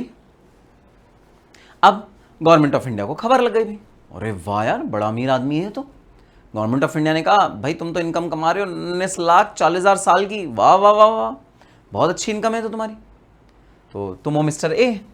ठीक है, mister A, government of India को पता लग गया कि मिस्टर ए तुम्हारी इनकम है 19,40,000, लाओ ज़रा 19,40,000 में से हमको पैसे दे दो। तो mister A government of India को टैक्स देगा ऑन हिज इनकम, जो वो इनकम अर्न कर रहा है उस पर। वो इनकम क्या है भाई, वो इनकम है 19,40,000 रुपए। तो मिस्टर ए ने गवर्नमेंट ऑफ इंडिया को किस इनकम पे टैक्स दे दिया, 19,40,000 रुपए गवर्नमेंट ऑफ इंडिया को टैक्स दे दिया मिस्टर ए ने। मिस्टर ए ने कहा ठीक है भाई, बात तो सही है भाई, ऑब्वियसली इनकम टैक्स एक्ट जितना बोलेगा उतनी उतनी इनकम कैलकुलेट होगी और उतनी इनकम पे हम टैक्स दे देंगे, मिस्टर ए दे देगा गवर्नमेंट ऑफ इंडिया को। तो ये हो गया भाई डायरेक्ट टैक्स, डायरेक्ट टैक्स। अब इमेजिन करना अगले साल में मिस्टर ए ने इसमें से कोई भी इनकम नहीं कमाई, मिस्टर ए ने ये वाली कोई भी इनकम नहीं कमाई अगले साल, उसकी इनकम जीरो हुई किसी भी रीजन की वजह से, उसने जॉब छोड़ दी, बिजनेस छोड़ दिया, रेंटल इनकम आनी बंद हो गई, कुछ भी रीजन हो सकता है। मिस्टर ए की नेक्स्ट ईयर की जो इनकम है वो है 0, 1 भी रुपए की इनकम नहीं है। तो अब जरा बताओ गवर्नमेंट ऑफ इंडिया क्या कहेगी मिस्टर ए से? मिस्टर ए सुनो, इस साल तो आपकी इनकम नहीं, लेकिन भाई पिछले साल तो थी ना, पिछले साल आपकी इनकम 19,40,000 थी ना, लाओ उस पर टैक्स दे दो। तो मिस्टर ए क्या कहेगा? देखो यार चीटिंग मत करो, ऐसे नहीं, चीटिंग मत करो, फेयर गेम खेलो। पिछले साल इनकम थी, मैंने आपको टैक्स दे दिया, इस बार इनकम नहीं है, मैं आपको टैक्स नहीं दूंगा। फेयर बात है भाई, बिल्कुल ठीक बात है।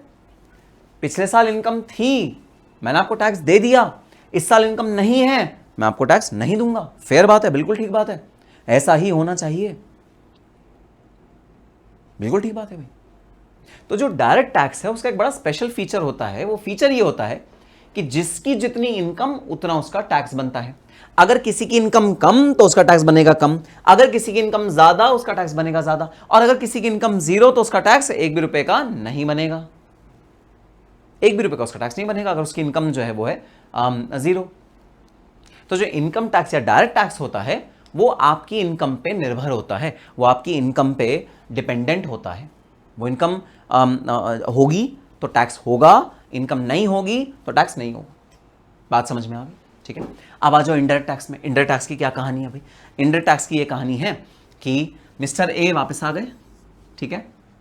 अब मिस्टर ए गए दुकान पे, मिस्टर ए गए दुकान पे, ये है भाई दुकान, ठीक है। किस चीज़ की दुकान है? ग्रोसरीज की दुकान है। अब मिस्टर ए ने इस शॉप में से क्या खरीदा? मिस्टर ए ने क्लोव खरीदा। क्लोव, क्लोव मतलब लौंग, लौंग होती है लौंग। भाई मिस्टर ए की मदर ने बोला थोड़ा सा लौंग ले आ भाई, लौंग खरीदा, दाल खरीदा, आटा खरीदा, बहुत सारी चीज़ें खरीदी जो रोज़मर्रा की ग्रोसरी के आइटम, सॉस खरीदे, केचप खरीदा, मैगी खरीदा। सर भूख लगने लगी मैगी का नाम सुनते, भूख की बात मत करो नालायक, सुबह सुबह भूख लग रही है तुमको, पढ़ाई कर लो पहले। तो बहुत सारी चीज़ें खरीदी ग्रोसरी शॉप से मिस्टर ए ने, ठीक है। अब बदले में मिस्टर ए ने ग्रोसरी शॉप के मालिक को कहा सर बताओ मेरे कितने पैसे हुए? ग्रोसरी शॉप के मालिक ने कहा सर आपके 900 रुपये हो गए, 900 रुपीज़ हो गए आपके, आपकी जितने भी आइटम थी उन सब का टोटल बना 900 रुपये।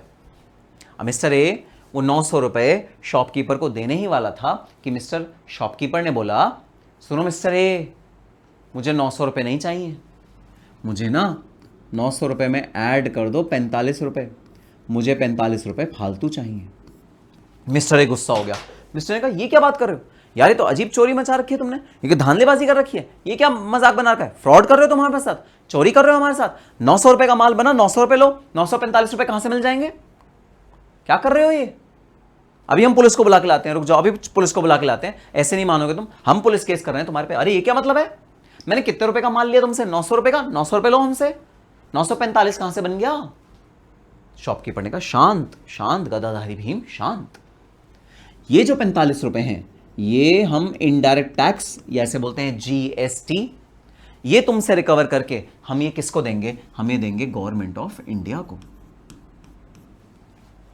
तो इसमें से जो 900 रुपए हैं वो किसके पास जाएंगे? वो तो जाएंगे शॉपकीपर के पास, और जो 45 रुपए हैं वो किसके पास जाएंगे? वो जाएंगे गवर्नमेंट ऑफ इंडिया के पास एज इनडायरेक्ट टैक्सेशन। ये किसकी तरह जाता है? इनडायरेक्ट टैक्सेशन की तरह जाता है। ये गवर्नमेंट ऑफ इंडिया आपसे कलेक्ट करती है। कलेक्ट किससे कर रही है? लेकिन किसी इंटरमीडिएट के थ्रू कर रही है। मिस्टर ए को गुस्सा आ गया। मिस्टर ने कहा ऐसे नहीं होता भाई, बात तो गलत बात है, ये क्या कर रहे हो तुम यार? गवर्नमेंट ऑफ इंडिया को बोलो डायरेक्ट मेरे से कलेक्ट करें, जैसे वो ये इनकम टैक्स मेरे से डायरेक्ट कलेक्ट करते थे, डायरेक्ट टैक्स कलेक्ट करते थे, इसे भी बोलो डायरेक्ट कलेक्ट करें। मैं तुम्हें नहीं दे रहा, मैं किसी और को क्यों दूं टैक्स? मैं शॉपकीपर को क्यों दूं टैक्स? मैं गवर्नमेंट को दूंगा। गवर्नमेंट से बोलो मेरे घर आए रोज शाम को 6 बजे, और मैंने पूरे दिन में जितना भी सामान खरीदा है उसका टैक्स कलेक्ट करके मेरे से लेके जाए। आए और खुद करे ये काम, मैं शॉपकीपर को टैक्स नहीं दूंगा। बताना हिंदुस्तान में कितने आदमी हैं? हिंदुस्तान की पॉपुलेशन क्या है? We have touched 100 million long back. We are a heavy population country. Is it practically possible for government of India to go to each one's house and see उन्होंने क्या सामान लिया आज हमने 10 रुपए का कोई सामान लिया, आज हमने 5 रुपए का कोई सामान लिया, आज हमने 50 रुपए का कोई सामान लिया, आज हमने 100 रुपए का कोई सामान लिया। क्या ये पॉसिबल है गवर्नमेंट ऑफ इंडिया के लिए कि वो हर एक बंदे के घर में जाए और उस सामान पे टैक्स कलेक्ट करता है? लाओ 2 रुपए तुम दो, लाओ 3 रुपए तुम दो, लाओ 3.5 रुपए तुम्हारा बना, लाओ 2.5 रुपए तुम्हारा बना। क्या ऐसे छोटे छोटे टैक्स को कलेक्ट कर सकती है गवर्नमेंट ऑफ इंडिया के पास? क्या इतना मैन पावर, इतना समय है? Answer is no. तो गवर्नमेंट इनडायरेक्टली टैक्स कलेक्ट करती है, इनडायरेक्टली। गवर्नमेंट कहती है सुनो मिस्टर ए, तुम जहां से भी माल खरीदोगे वो जो बंदा है वो माल के अलावा तुमसे एक चीज और खरीदेगा, वो है टैक्स, सॉरी लेगा, वो है टैक्स। तो जो शॉपकीपर माल बेचेगा उस पे गवर्नमेंट ने रिस्पॉन्सिबिलिटी लगा दी, सुनो शॉपकीपर, तुम्हारे पास mister A, mister B, mister C, mister D, E, F, G, H, जितने भी लोग पूरे दिन में आ रहे हैं, जितने भी लोग पूरे दिन में आ रहे हैं, उन सब से तुम टैक्स कलेक्ट करोगे थोड़ा थोड़ा थोड़ा थोड़ा थोड़ा थोड़ा थोड़ा थोड़ा, और पूरा इकट्ठा करके शाम को हमें जमा करा दोगे। क्योंकि पॉसिबल नहीं है भाई, गवर्नमेंट के पास पॉसिबल नहीं है हर एक पर्सन के पास जाके उसकी छोटी छोटी छोटी छोटी आइटम्स को उठा के उसका टैक्स कलेक्ट करने की। गवर्नमेंट के पास इतना समय नहीं है, इतना रिसोर्सेज नहीं है। सर डायरेक्ट टैक्स में भी तो गवर्नमेंट हर एक पर्सन के पास जा रही है और भाई डेटा कलेक्ट कर रही है। डायरेक्ट टैक्स की अलग बात है, डायरेक्ट टैक्स में जो इनकम होती है वो उसका जो फ्लो होता है वो हैवी फ्लो होता है, मतलब 12 लाख, 4,80,000, 2,60,000, मतलब जो इनकम टैक्स होता है, डायरेक्ट टैक्स होता है, वो बड़ा क्लियर होता है। अरे भाई यहां तो हम 5 रुपए की भी चीज खरीदते हैं, कई बार तो 2 रुपए की भी चीज खरीदते हो आप दुकानदार से, सर सुई दे दो 2 रुपए की, 5 रुपए, 10 रुपए, 15 रुपए, मतलब इतना छोटे छोटे परचेज होते हैं। ये प्रैक्टिकली पॉसिबल नहीं है गवर्नमेंट ऑफ इंडिया के लिए कि वो हर एक पर्सन के पास जाए और अपना इनडायरेक्ट टैक्स कलेक्ट करे। तो इनडायरेक्ट टैक्स में एक मिडिलमैन या इंटरमीडिएरी को हायर किया जाता है, जो कि होता है शॉपकीपर, जो कि होता है सेलर। उसको बोला जाता है कि भाई सुन, तू मिस्टर ए से टैक्स कलेक्ट कर और गवर्नमेंट ऑफ इंडिया को दे दे। This is the intermediary who is in between government of India and the tax payer. यहां पर कोई बिचौलिया नहीं होता, ये बिचौलिया है एक तरह से, यहां कोई बिचौलिया नहीं होता, यहां गवर्नमेंट डायरेक्ट टैक्स पेयर से टैक्स कलेक्ट करती है। यहां पर बिचौलिया होता है, यहां पर देयर इज अ मिडिलमैन, यहां पर देयर इज अ मिडिलमैन, यहां पर ना मिडिलमैन होता है। वो जो मिडिलमैन है वो सारे के सारे जो गवर्नमेंट के भाई टैक्सेस होते हैं उनको खुद कलेक्ट करके गवर्नमेंट ऑफ इंडिया को दे देता है। तो देखना बर्डन किस पे आ रहा है टैक्स का, टैक्स का बर्डन किस पे आ रहा है, टैक्स का बर्डन आ रहा है ए पे। किसकी जेब ढीली हो रही है? ए की जेब ढीली हो रही है। लेकिन टैक्स को जमा करने की रिस्पॉन्सिबिलिटी किस पे आ रही है? शॉपकीपर पे। यहां पर जेब किसकी ढीली हो रही है? ए की। और टैक्स जमा करने की रिस्पॉन्सिबिलिटी किसकी? ए की। दोनों काम एक ही ए ही कर रहे हैं, ए ही जेब ढीली कर रहा है, ए ही टैक्स जमा कर रहा है। लेकिन यहां पर जेब ढीली कौन कर रहा है? किसकी जेब से टैक्स जा रहा है? ए की जेब से टैक्स जा रहा है। और रिस्पॉन्सिबिलिटी किसकी है गवर्नमेंट को टैक्स देने की? शॉपकीपर की। शॉपकीपर रिस्पॉन्सिबिलिटी है कि वो गवर्नमेंट को टैक्स दे। तो आगे से जब भी कोई दुकानदार आपको बोले कि भैया बिल नहीं लोगे तो जीएसटी बच जाएगा, बिना बिल के कर ले ट्रांजैक्शन, मना कर देना, क्योंकि उसमें टैक्स चोरी हो रही है। आप कोई गुड खरीद रहे हो जिसपे आप जीएसटी गवर्नमेंट ऑफ इंडिया को नहीं दे रहे हो, टैक्स की चोरी हो रही है। अगर आप बिल नहीं लोगे, कैश में पेमेंट कर दोगे, तो गवर्नमेंट को कभी पता ही नहीं लगेगा कि ये वाली सेल हुई है और गवर्नमेंट कभी भी उसका जीएसटी कलेक्ट नहीं कर पाएगी। एज अ रिस्पॉन्सिबल सिटीजन आपको हमेशा बिल लेना चाहिए, वैलिड टैक्स इनवॉइस लेना चाहिए अपनी हर परचेज का, ताकि वो गवर्नमेंट ऑफ इंडिया को दिखे और गवर्नमेंट ऑफ इंडिया यहाँ पर टैक्स कलेक्ट कर सके शॉपकीपर से। शॉपकीपर ये चोरी करते हैं, शॉपकीपर ये स्टेप करते हैं कि वो वेरी गुड। बादल का बहुत अच्छा डाउट आया है। बादल 2 मिनट देना, मैं इस डाउट को तुम्हारे रिजॉल्व करता हूँ। बादल का बहुत अच्छा डाउट आया, बादल राउत। अच्छा ठीक है, यहां तक की बात समझ में? ठीक है सर। यहां एक मिडिलमैन है, इंटरमीडिएरी है, जो बर्डन ले लेता है टैक्स को गवर्नमेंट को देने का, और जो भाई बर्डन पड़ेगा, जिसकी जेब ढीली होगी वो एक ही रहेगा। ठीक है, यहां पर जेब ढीली भी एक ही होगी और बर्डन भी एक ही होगा गवर्नमेंट को टैक्स देने का। तो ये है डायरेक्ट टैक्स और इनडायरेक्ट टैक्स में डिफरेंस। ठीक है, ठीक है सर, बात समझ में आ गई। चलो अब ना तुम गए दुकान पे, तुम हो ए, तुम गए दुकान पे और तुमने शॉपकीपर को बोला कि सुनो शॉपकीपर, मुझे जरा 900 रुपए का सामान दे दो। शॉपकीपर ने तुम्हें 900 रुपए का सामान दे दिया। अब जब शॉपकीपर ने तुम्हें 900 रुपए का सामान दिया तो शॉपकीपर ने तुमसे कहा भाई आप सिर्फ 900 रुपए नहीं, आप 45 रुपए फालतू देंगे। आपने कहा क्यों क्यों क्यों, मैं 45 रुपए क्यों फालतू दूं? तो आपने बोला भाई आप 45 रुपए इसलिए फालतू दोगे क्योंकि ये टैक्स है, ये जीएसटी जो गवर्नमेंट ऑफ इंडिया कलेक्ट कर रही है। अब आप बोलोगे आप सीएमए स्टूडेंट हो। अरे भाई मैं एक सीएमए स्टूडेंट हूं, 1 रुपए की अर्निंग नहीं है मेरी, 1 रुपए की अर्निंग नहीं है, उल्टा पेरेंट्स से मुझे सारा अपना खर्चा लेना पड़ता है। पेरेंट्स भी मेरे फाइनेंशियली बहुत ज़्यादा स्ट्रांग नहीं है और मेरी तो अर्निंग कुछ भी नहीं है। ये मैं 900 रुपये अपने कंजम्पशन के लिए ले रहा हूँ भाई, प्लीज़ प्लीज़ मेरा टैक्स माफ़ कर दो। मेरे पास कोई अर्निंग का सोर्स नहीं है। मैं जो ए है ना, ए वो जीरो इनकम अर्न कर रहा है, उसके पास कोई अर्निंग का सोर्स नहीं है। प्लीज़ प्लीज़ प्लीज़ टैक्स माफ़ कर दो। जैसे वहाँ हुआ था ना, ए के पास जीरो इनकम है, जीरो टैक्स। ऐसे यहां ए क्या करे गवर्नमेंट ऑफ इंडिया से, प्लीज मेरा टैक्स माफ कर दो, प्लीज मेरा टैक्स मत मुझे लो, मुझे मत रिकवर करो टैक्स, प्लीज मेरा टैक्स मत रिकवर करो। ए बोल रहा है शॉपकीपर से, तो क्या शॉपकीपर यहां पर अपना टैक्स माफ कर देगा? चैट बॉक्स में जरा जवाब बता दो, क्या शॉपकीपर अपना टैक्स माफ कर देगा? चैट बॉक्स में जरा जवाब बता दो, क्या कहेगा शॉपकीपर? टैक्स माफ करेगा या नहीं करेगा? That's the question.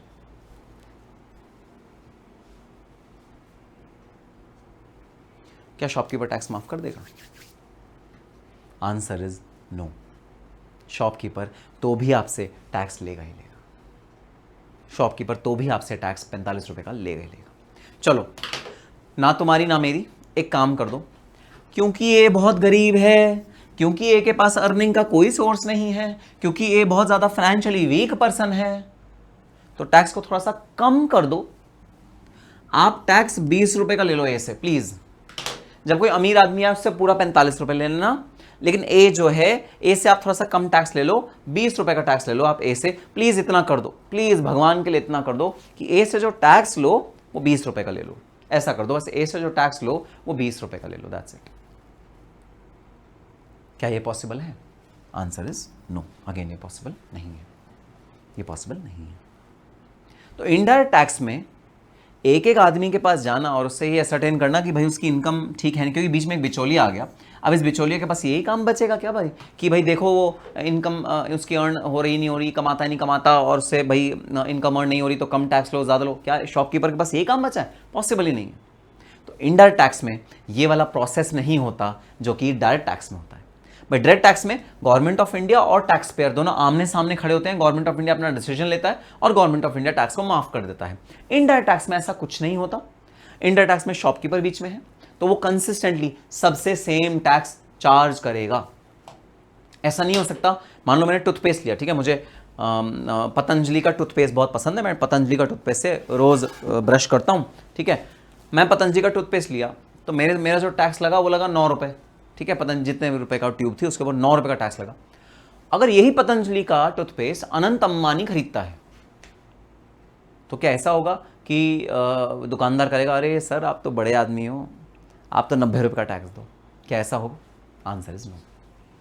Indirect tax is common for all, whether you are high income individual, you are low income individual. Indirect tax does not create a difference between the two. Indirect tax is same for all. चाहे आप zero income कमा रहे हो, आपको indirect tax तो पे करना ही करना पड़ेगा। आपकी चाहे इनकम कुछ भी नहीं है, आपको indirect tax पे करना ही करना पड़ेगा। Indirect tax is same for all. सबके लिए indirect tax बिल्कुल सेम रहता है। However, direct tax is different for different earning level people. जिसकी अलग अलग अर्निंग है उसका डायरेक्ट टैक्स जो है वो अलग अलग है। जिसकी अर्निंग ज़्यादा उसका डायरेक्ट टैक्स ज़्यादा, जिसकी अर्निंग कम उसका डायरेक्ट टैक्स कम। सबका अर्निंग के अकॉर्डिंग जो टैक्स है वो एडजस्ट होता है। ये डिफरेंस है बिटवीन डायरेक्ट टैक्स और इनडायरेक्ट टैक्स। सर ये तो बहुत गंदू है, गंदू टैक्स है। हाँ भाई हाँ, इस मामले में थोड़ा गंदू टैक्स है, इसलिए इसका नाम क्या दिया जाता है? इसका नाम दिया जाता है regressive tax. Regressive tax, regressive मतलब ये टैक्स में दया भावना नहीं है, सॉफ्ट कॉर्नर नहीं, पत्थर दिल है, पत्थर दिल, सबसे सेम चार्ज करेगा। तो इसे बोलते हैं regressive tax. Indirect tax is regressive tax. और जो हमारा अच्छा वाला टैक्स है डायरेक्ट टैक्स, उसका क्या नाम है? उसका नाम है भाई progressive tax. Progressive tax, progressive tax मतलब जितनी आपकी इनकम ज्यादा उतना ज्यादा आपका टैक्सेशन का अमाउंट ज्यादा। तो direct tax is progressive tax, indirect tax is regressive tax. तो इसलिए ये दोनों टैक्स के नाम में भी डिफरेंस आ जाता है। वो इसलिए क्योंकि ये पत्थर दिल है, और भाई पत्थर दिल होना इसकी मजबूरी है। ये जानबूझ के पत्थर दिल नहीं है, यकीन मानना, ये जानबूझ के पत्थर दिल नहीं है। पत्थर दिल होना इसकी मजबूरी है, क्योंकि ये वाला जो टैक्स लगता है ये गुड्स एंड सर्विसेज पे लगता है। और गुड्स 5 रुपए की भी होती हैं, गुड्स 50 रुपए की भी होती हैं, और गुड्स 5 लाख रुपए की भी होती है। जो ज्वेलरी होती है, जो आप ज्वेलरी पहनते हो, 5 लाख रुपए, 10 लाख रुपए, 15 लाख रुपए की भी होती है। और आप एक बेसिक चीज खरीदो, आप एक पेन खरीदो तो 10 रुपए का भी होता है। कहाँ तक इतना दिमाग लगाएंगे कि जो 10 रुपए का पेन खरीद रहा है उसकी इनकम अच्छी है नहीं है, उस पर टैक्स कम कर दें ज़्यादा कर दें, कहाँ तक दिमाग लगाएंगे इनडायरेक्ट टैक्स में? प्रैक्टिकली पॉसिबल नहीं है, जबकि डायरेक्ट टैक्स में प्रैक्टिकली पॉसिबल है। डायरेक्ट टैक्स में क्योंकि जो इनकम होती है क्यूमुलेटिव होती है, जो इनकम होती है वो क्यूमुलेटिवली गवर्नमेंट को दिख रही होती है, इस वजह से इसमें पॉसिबल है। इनडायरेक्ट टैक्स में ये डिफ्रेंशिएट करना पॉसिबल नहीं है कि हाँ भाई हाँ तू ज़्यादा कमा रहा है तू कम टैक्स दे, तू कम कमा रहा है तू कम ज़्यादा, मतलब वो पॉसिबल नहीं है।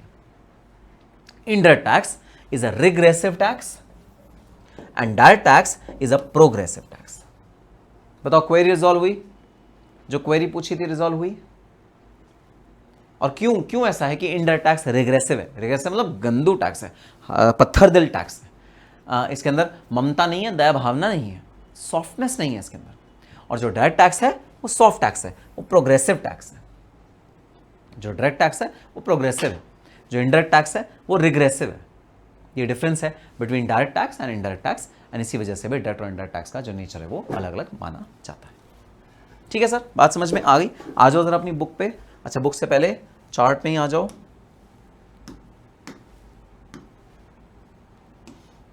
ये देखो जी, ये है चार्ट आपका। इसका ज़रा मैं थोड़ा सा बैकग्राउंड वाइट कर दूं ताकि आपको थोड़ा सा ये नज़र आ जाए जो ये बना हुआ है। ये देखो जी, ये आपका देखने वाली चीज़ है। ठीक है, तो direct tax versus indirect tax. Direct tax में ये टैक्स पेयर है, ये आप हो, आप गवर्नमेंट को डायरेक्टली टैक्स पे करते हो। डायरेक्ट टैक्स का एक फीचर है कि आप टैक्स पेयर हो, आप गवर्नमेंट को डायरेक्टली टैक्स पे करते हो। और इनडायरेक्ट टैक्स में क्या है, ये आप हो, आप गवर्नमेंट को डायरेक्टली टैक्स पे नहीं करते, आप पहले एक इंटरमीडियरी को टैक्स पे करते हो और वो गवर्नमेंट ऑफ इंडिया को करता है। और ये इंटरमीडियरी कौन होता है? ये इंटरमीडियरी होता है शॉपकीपर। तो direct tax is always directly paid to government of India. Like आपकी जो सैलरी इनकम है उस पर टैक्स पे करना है, आपका रेंटल इनकम है उस पर टैक्स पे करना है, आपका भाई आपने कोई बिजनेस शुरू किया है, बिजनेस इनकम है उस पर टैक्स पे करना है। ये सब टैक्स आप गवर्नमेंट ऑफ इंडिया को डायरेक्टली पे करोगे, एज अ टैक्स पेयर आप डायरेक्टली पे करोगे गवर्नमेंट ऑफ इंडिया को। लेकिन आपने कोई चीज खरीदी है ना, मैंने पेन खरीदा 10 रुपए का, इस पे जो टैक्स मुझे पे करना है वो किसको पे करना है? वो पे करना है भाई शॉपकीपर को। शॉपकीपर किसको पे करेगा? गवर्नमेंट ऑफ इंडिया को। सर एक बात बता दो। हाँ जी हाँ, बात पूछो। सर ये दो अलग अलग टैक्स जो हैं, ये मतलब इसकी हिस्ट्री क्या है? मतलब दो अलग अलग टैक्स आए कहाँ से और दो बार क्यों टैक्स गवर्नमेंट ऑफ इंडिया लेती है? तो भाई दोनों टैक्स का मकसद अलग अलग है। ठीक है, तो इनडायरेक्ट टैक्स जो है, जो इनडायरेक्ट टैक्स है वो ज़्यादा पुराना है और जो डायरेक्ट टैक्स है वो कम पुराना है। जो इनडायरेक्ट टैक्स है वो ज़्यादा पुराना है और जो डायरेक्ट टैक्स है वो कम पुराना है। मैं बताता हूँ कैसे। ठीक, जो इनडायरेक्ट टैक्स है, इनडायरेक्ट टैक्स राजा महाराजाओं के ज़माने का टैक्स है। और जो इनडायरेक्ट टैक्स है उसका कॉन्सेप्ट क्या था? उसका कॉन्सेप्ट ये था भाई कि कोई रियासत है, ठीक है, मान लो रायगढ़ की रियासत है। अब रायगढ़ की जो रियासत है उसमें जयपुर का एक व्यापारी आता है और अपने 50 कपड़े लेके आता है, 50 कपड़े, और वो 50 कपड़े लेके वो जयपुर की रियासत में घुस रहा होता है। ठीक है, रायगढ़ का व्यापारी, रायगढ़ एक स्टेट है, princely state, x princely state है, उसके राजा अलग हैं। ठीक है, वो अपने कपड़े लेके आता है बहुत सारे, कुछ कपड़े अपने रायगढ़ में बेच देता है, जितने बिक गए, जो बचे वो लेके आता है जयपुर। ठीक है, और जयपुर के दरवाजे पे खड़ा है और कहते दरवाजा खोलो, अरे जयपुर के राजा दरवाजा खोलो, जयपुर के सैनिकों दरवाजा खोलो। जयपुर के सैनिक सुनते हैं, अरे भाई कोई शोर मचा रहा है। हाँ क्या हुआ, क्यों इतना शोर मचा रहे हो? तो रायगढ़ का व्यापारी अपने हाथों में ऐसे कपड़े लेके आया हुआ है और वो जयपुर के राजा से कह रहा है, सुनो राजा, ये बहुत बढ़िया फाइन क्वालिटी के कपड़े हैं, हम आपकी रियासत में आपके जनता को बेचना चाहते हैं, हम इससे प्रॉफिट अर्न करना चाहते हैं और हम आपकी जनता का वेलफेयर करना चाहते हैं। हम रायगढ़ से आए हैं, रायगढ़ में हम ऑलरेडी सेल कर चुके हैं, जो भी हमारा सरप्लस बचा वो हम आपकी रियासत में देना चाहते हैं। अब राजा का दिमाग ठनक गया। राजा ने कहा, भाई ये बात तो अच्छी है कि भाई अच्छी क्वालिटी का कपड़ा लाया है और हमारी रियासत में बेचेगा, अच्छी बात है भाई, लोगों को कपड़ा तो चाहिए होता है, बहुत अच्छी बात है, लेकिन यार ये हमारी रियासत से प्रॉफिट कमाएगा। अगर ये हमारी रियासत से प्रॉफिट कमाएगा और अगर ये हमारा बंदा होता, हमारी रियासत का बंदा होता, तो हम इससे कर ले लेते, टैक्स ले लेते। अभी तो आएगा, माल बेचेगा, चला जाएगा, आएगा, माल बेचेगा, चला जाएगा, हमें इससे टैक्स लेने का तो मौका मिलेगा ही नहीं, क्योंकि रुकेगा ही नहीं। जो हमारी रियासत में रुकेगा उससे तो टैक्स लेंगे। अगर इसने सामान बेचा, निकल लिया रायगढ़ वापस, हम तो इससे वो ले नहीं पाएंगे, टैक्स वसूल नहीं पाएंगे। और यहीं अगर हमारा अपना व्यापारी होता तो उससे तो हम टैक्स लेते, उससे हम टैक्स को रिकवर करते जितने भी वो प्रॉफिट कमाता। ये तो गड़बड़ हो जाएगी। तो राजा ने एक शर्त रख दी, जितने भी व्यापारी बाहर से हमारे प्रजा को सामान बेचने आएंगे, हमारी रियासत में आएंगे, उन सब को जो भी वो सामान लाएंगे उसका 10% राजा को देना पड़ेगा एज टैक्स। जैसे अगर 50 कपड़े लेके आया वो व्यापारी, तो 50 में से 5 कपड़े राजा को देना पड़ेगा एज टैक्स, कर या कह लो गिफ्ट, कुछ भी कह लो। भाई तुम दूसरी रियासत से आ रहे हो, अपने राजा की रियासत में, अपनी जयपुर की रियासत में अपना प्रॉफिट कमाओगे, निकल लोगे, गवर्नमेंट को कुछ नहीं दोगे, राजा को कुछ नहीं दोगे, ये तो गलत बात है। तो वो जो पुराने सालों में जो पौराणिक भाई ट्रेंड चलाया, वो ये चलाया कि जो भी व्यापारी गुड्स एंड सर्विसेज बेचेगा उसको गवर्नमेंट ऑफ इंडिया को कुछ ना कुछ टैक्स देना पड़ेगा। यहां से ईजाद होता है इनडायरेक्ट टैक्स का। इतनी पुरानी इसकी भाई हिस्ट्री है। इनडायरेक्ट टैक्स का ईजाद यहाँ से होता है कि जो पुराने समय में लोग गुड्स एंड सर्विसेज को खरीदते थे, बेचते थे, उन सब पे टैक्स लगता था, विच इज इनडायरेक्ट टैक्स।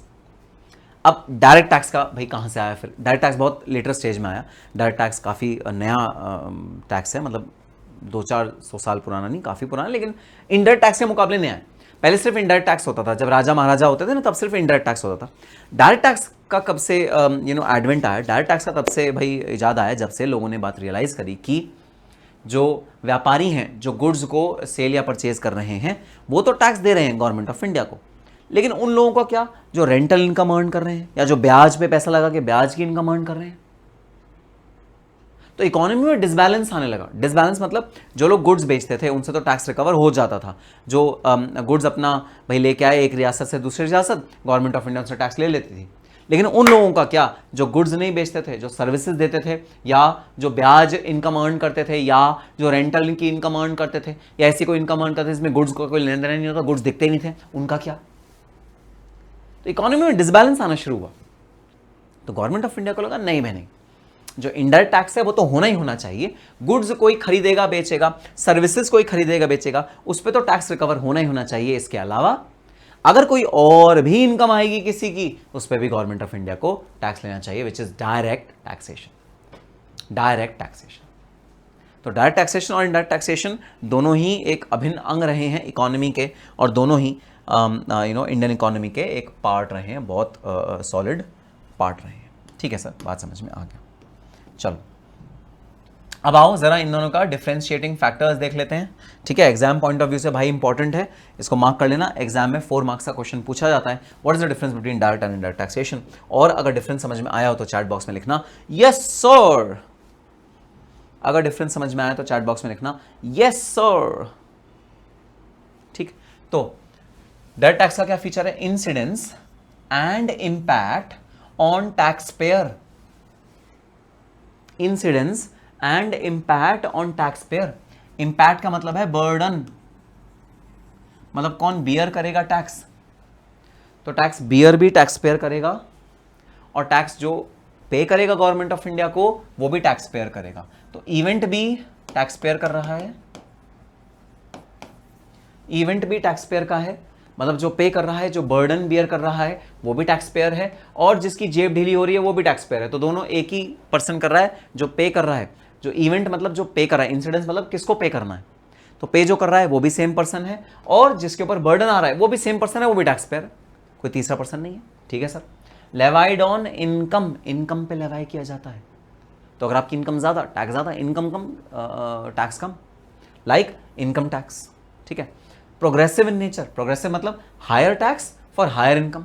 अगर आपका इनकम ज्यादा तो आपका टैक्स ज्यादा, अगर आपकी इनकम कम तो आपका टैक्स कम। सो डायरेक्ट टैक्स के ये तीनों special features, incidence and impact on the tax pair. Incidence मतलब कौन टैक्स पे करेगा, और जो बर्डन बियर करेगा, जिसके शोल्डर्स पे बर्डन आएगा, वो भी भाई सेम पर्सन है, टैक्स पेयर ही है। दूसरा लेवाइड ऑन इनकम, ये इनकम पे लेवाई होता है, ये गुड्स एंड सर्विसेज के खरीदने बेचने पे लेवाई नहीं होता। तीसरा प्रोग्रेसिव इन नेचर, प्रोग्रेसिव मतलब ज्यादा इनकम ज्यादा टैक्स, कम इनकम कम टैक्स। अब आ जाओ इंडायरेक्ट टैक्स में। इंडायरेक्ट टैक्स गंदू टैक्स, रिग्रेसिव नेचर का है, गंदे नेचर का है, पत्थर दिल है, पत्थर दिल सनम है भाई, ठीक। Incidence on intermediary but impact on tax payer. Incidence मतलब हु हैज टू पे, इवेंट। पे कौन करेगा भाई? पे करेगा इंटरमीडियरी। हमारे केस में इंटरमीडियरी कौन था? शॉपकीपर। स्क्रिबलिंग करते रहना, चार्ट बुक आपके सामने है, चार्ट बुक के पीडीएफ में स्क्रिबलिंग करते रहना और अपने बुक में स्क्रिबलिंग करते रहना। स्क्रिबलिंग करनी जरूरी है, पेंसिल से पेन से लिखते रहना क्या क्या मैं लिखवा रहा हूं। तो भाई इंसिडेंस मतलब इवेंट, मतलब पे कौन करेगा? पे कौन करेगा? इंटरमीडियरी मतलब शॉपकीपर। बर्डन किसका होगा? बर्डन बियर कौन करेगा? बियर। किसका बर्डन होगा? बियर कौन करेगा? बियर करेगा टैक्स पेयर। बर्डन किसका होगा? बर्डन होगा टैक्स पेयर का। बियर कौन करेगा? बियर करेगा टैक्स पेयर। बर्डन किसका होगा? बर्डन होगा टैक्स पेयर का। सो इंसिडेंस मतलब इवेंट जो होगा वो होगा भाई शॉपकीपर का, कि कौन पे कर रहा है, पेइंग पार्टी कौन होगी? पेइंग पार्टी होगी भाई शॉपकीपर। और इंपैक्ट मतलब बर्डन किसके ऊपर है? बर्डन है टैक्स पेयर के ऊपर, ठीक है। Levied on goods and services, अभी इनकम पे नहीं होता भाई लेवाई।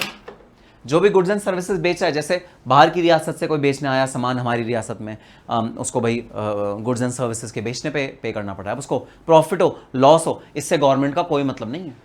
वो जो 50 ड्रेसेस वो बेचने आया ना रायगढ़ का व्यापारी, सपोज से लॉस हो गया, वो गवर्नमेंट ऑफ इंडिया के पास गया, प्लीज़ मेरा इंडायरेक्ट टैक्स माफ़ कर दो, मुझे तो लॉस हो गया, मैं जो 50 शर्टें बेची है ना तो सस्ते में बेचनी पड़ी, लॉस हो गया, प्लीज़ माफ़ कर दो। माफ़ नहीं होगा, इंडायरेक्ट टैक्स माफ़ नहीं होता।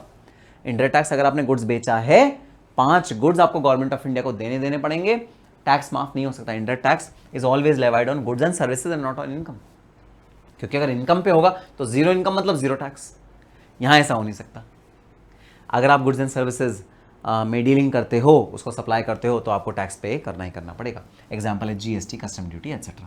It is regressive in nature. Regressive word का मतलब आपको बहुत अच्छे से पता है। Same tax for everyone irrespective of paying ability. चाहे आपकी पेइंग एबिलिटी कुछ भी है, चाहे आप पे करो चाहे ना करो, ठीक है, चाहे आपकी पेइंग एबिलिटी कुछ भी है, आपको टैक्स तो पे करना ही करना पड़ेगा। चाहे आपकी पेइंग एबिलिटी कुछ भी है, आपको टैक्स तो पे करना ही करना पड़ेगा। एवरीवन हैज टू पे, सेम टैक्स फॉर एवरीवन। सबको भाई टैक्स तो पे करना ही करना पड़ेगा, चाहे पेइंग एबिलिटी किसकी। रिग्रेसिव टैक्स बोलते हैं, इसे बोलते हैं रिग्रेसिव टैक्स, ठीक है। ये हमें डिफरेंस प्लीज मार्क कर लो, ठीक है। वेरी वेरी इंपॉर्टेंट, बहुत ज़्यादा इंपॉर्टेंट डिफरेंस है। एग्जाम में 3 to 4 मार्क्स का क्वेश्चन पूछा जा सकता है, एमसीक्यूज में पूछा जा सकता है। स्पेशली ये जो 2 वर्ड्स हैं याद रखने बहुत ज़रूरी है, बच्चे कंफ्यूज जाते हैं। Progressive direct tax, regressive indirect tax, ये आपको याद रखने बहुत ज़्यादा ज़रूरी है, ठीक है। Alright, so incident and impact. Incident and impact falls on 2 different persons. Indirect tax में जो इंसिडेंट है वो पड़ता है शॉपकीपर पर, एग्जाम्पल, मेरे एग्जाम्पल की बात हो रही है। और जो इम्पैक्ट है वो पड़ता है टैक्स पेयर पर, किसके जेब से पैसा जा रहा है? Tax payer. और जो किसको देना पड़ रहा है गवर्नमेंट ऑफ इंडिया को? शॉपकीपर को देना पड़ रहा है, तो शॉपकीपर के जेब से नहीं गया, टैक्स पेयर से उसने कलेक्ट किया और गवर्नमेंट ऑफ इंडिया को दे दिया। शॉपकीपर जस्ट अ बिचौलिया, इंटरमीडियरी, ठीक। इस केस में incidence and impact fall on the same person. ये सेम पर्सन है भाई टैक्स पेयर, इसमें कोई बिचौलिया नहीं होता। मैंने आपको दोनों के एग्जाम्पल भी दे दिए। ये जो एग्जाम्पल मैंने आपको बोर्ड में करवाए, इसको भाई आप अपने रजिस्टर में नोट डाउन कर सकते हो, ठीक है, इंपॉर्टेंट है, रजिस्टर में नोट डाउन आप इसको कर सकते हो। Next, taxable event, purchase, sale, manufacture of goods और प्रोविजन ऑफ सर्विसेज। तो इंडायरेक्ट टैक्स किस चीज पे लगता है? परचेज करो, सेल करो, मैन्युफैक्चर करो गुड्स एंड सर्विसेज। प्रॉफिट से इसका कोई लेना देना नहीं होता। प्रॉफिट चाहे हो रहा है चाहे नहीं हो रहा, उससे कोई फर्क नहीं पड़ता। अगर सेल्स हो रही हैं, अगर मैन्युफैक्चरिंग हो रही है, अगर सर्विसेज प्रोवाइड हो रही हैं, तो आपका इंडायरेक्ट टैक्स लगेगा ही लगेगा। अर्निंग द टैक्सेबल इनकम और taxable wealth by the assessee. इसका डायरेक्ट टैक्स में टैक्सेबल इवेंट क्या होता है? जैसे आप कोई इनकम अर्न करते हो आपको डायरेक्ट टैक्स देना पड़ता है। अगर आप इनकम अर्न नहीं कर रहे तो आपको डायरेक्ट टैक्स नहीं देना पड़ेगा। अगर आप इनकम अर्न कर रहे हो तो आपको डायरेक्ट टैक्स देना पड़ेगा। तो आपका डायरेक्ट टैक्स का बड़ा सिंपल सा टैक्सेबल इवेंट है। Levy and collection, it is levied and collected from consumers but paid and deposited to government exchequer by dealer और सेलर। तो ये भाई कलेक्ट होगा कस्टमर से, लेकिन गवर्नमेंट को कौन पे करेगा? डीलर या सेलर, मतलब शॉपकीपर,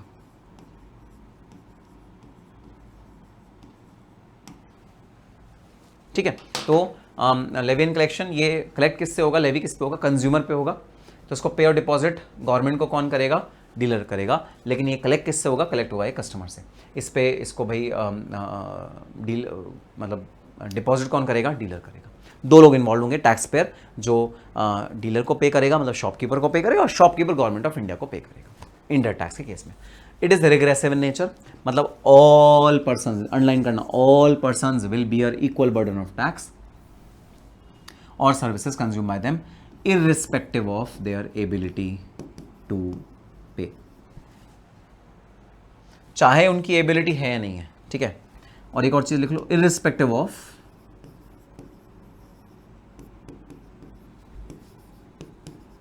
their income,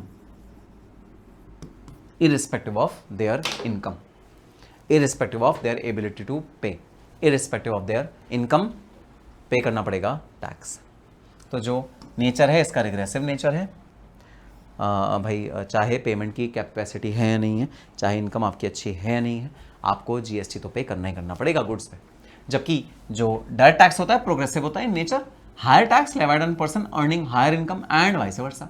तो जिसकी हायर इनकम है उसको हायर टैक्स पे करना है, जिसकी लोअर इनकम है उसको लोअर टैक्स पे करना है, तो प्रोग्रेसिव इन नेचर होगा। ठीक है सर, बात समझ में आ गई। एडमिनिस्ट्रेशन मतलब इसको कौन इसकी रखवाली करेगा, कौन इसकी देखरेख करेगा, किसकी जिम्मेदारी है कि वो कलेक्ट करे टैक्सेस और गवर्नमेंट ऑफ इंडिया को जमा कराए।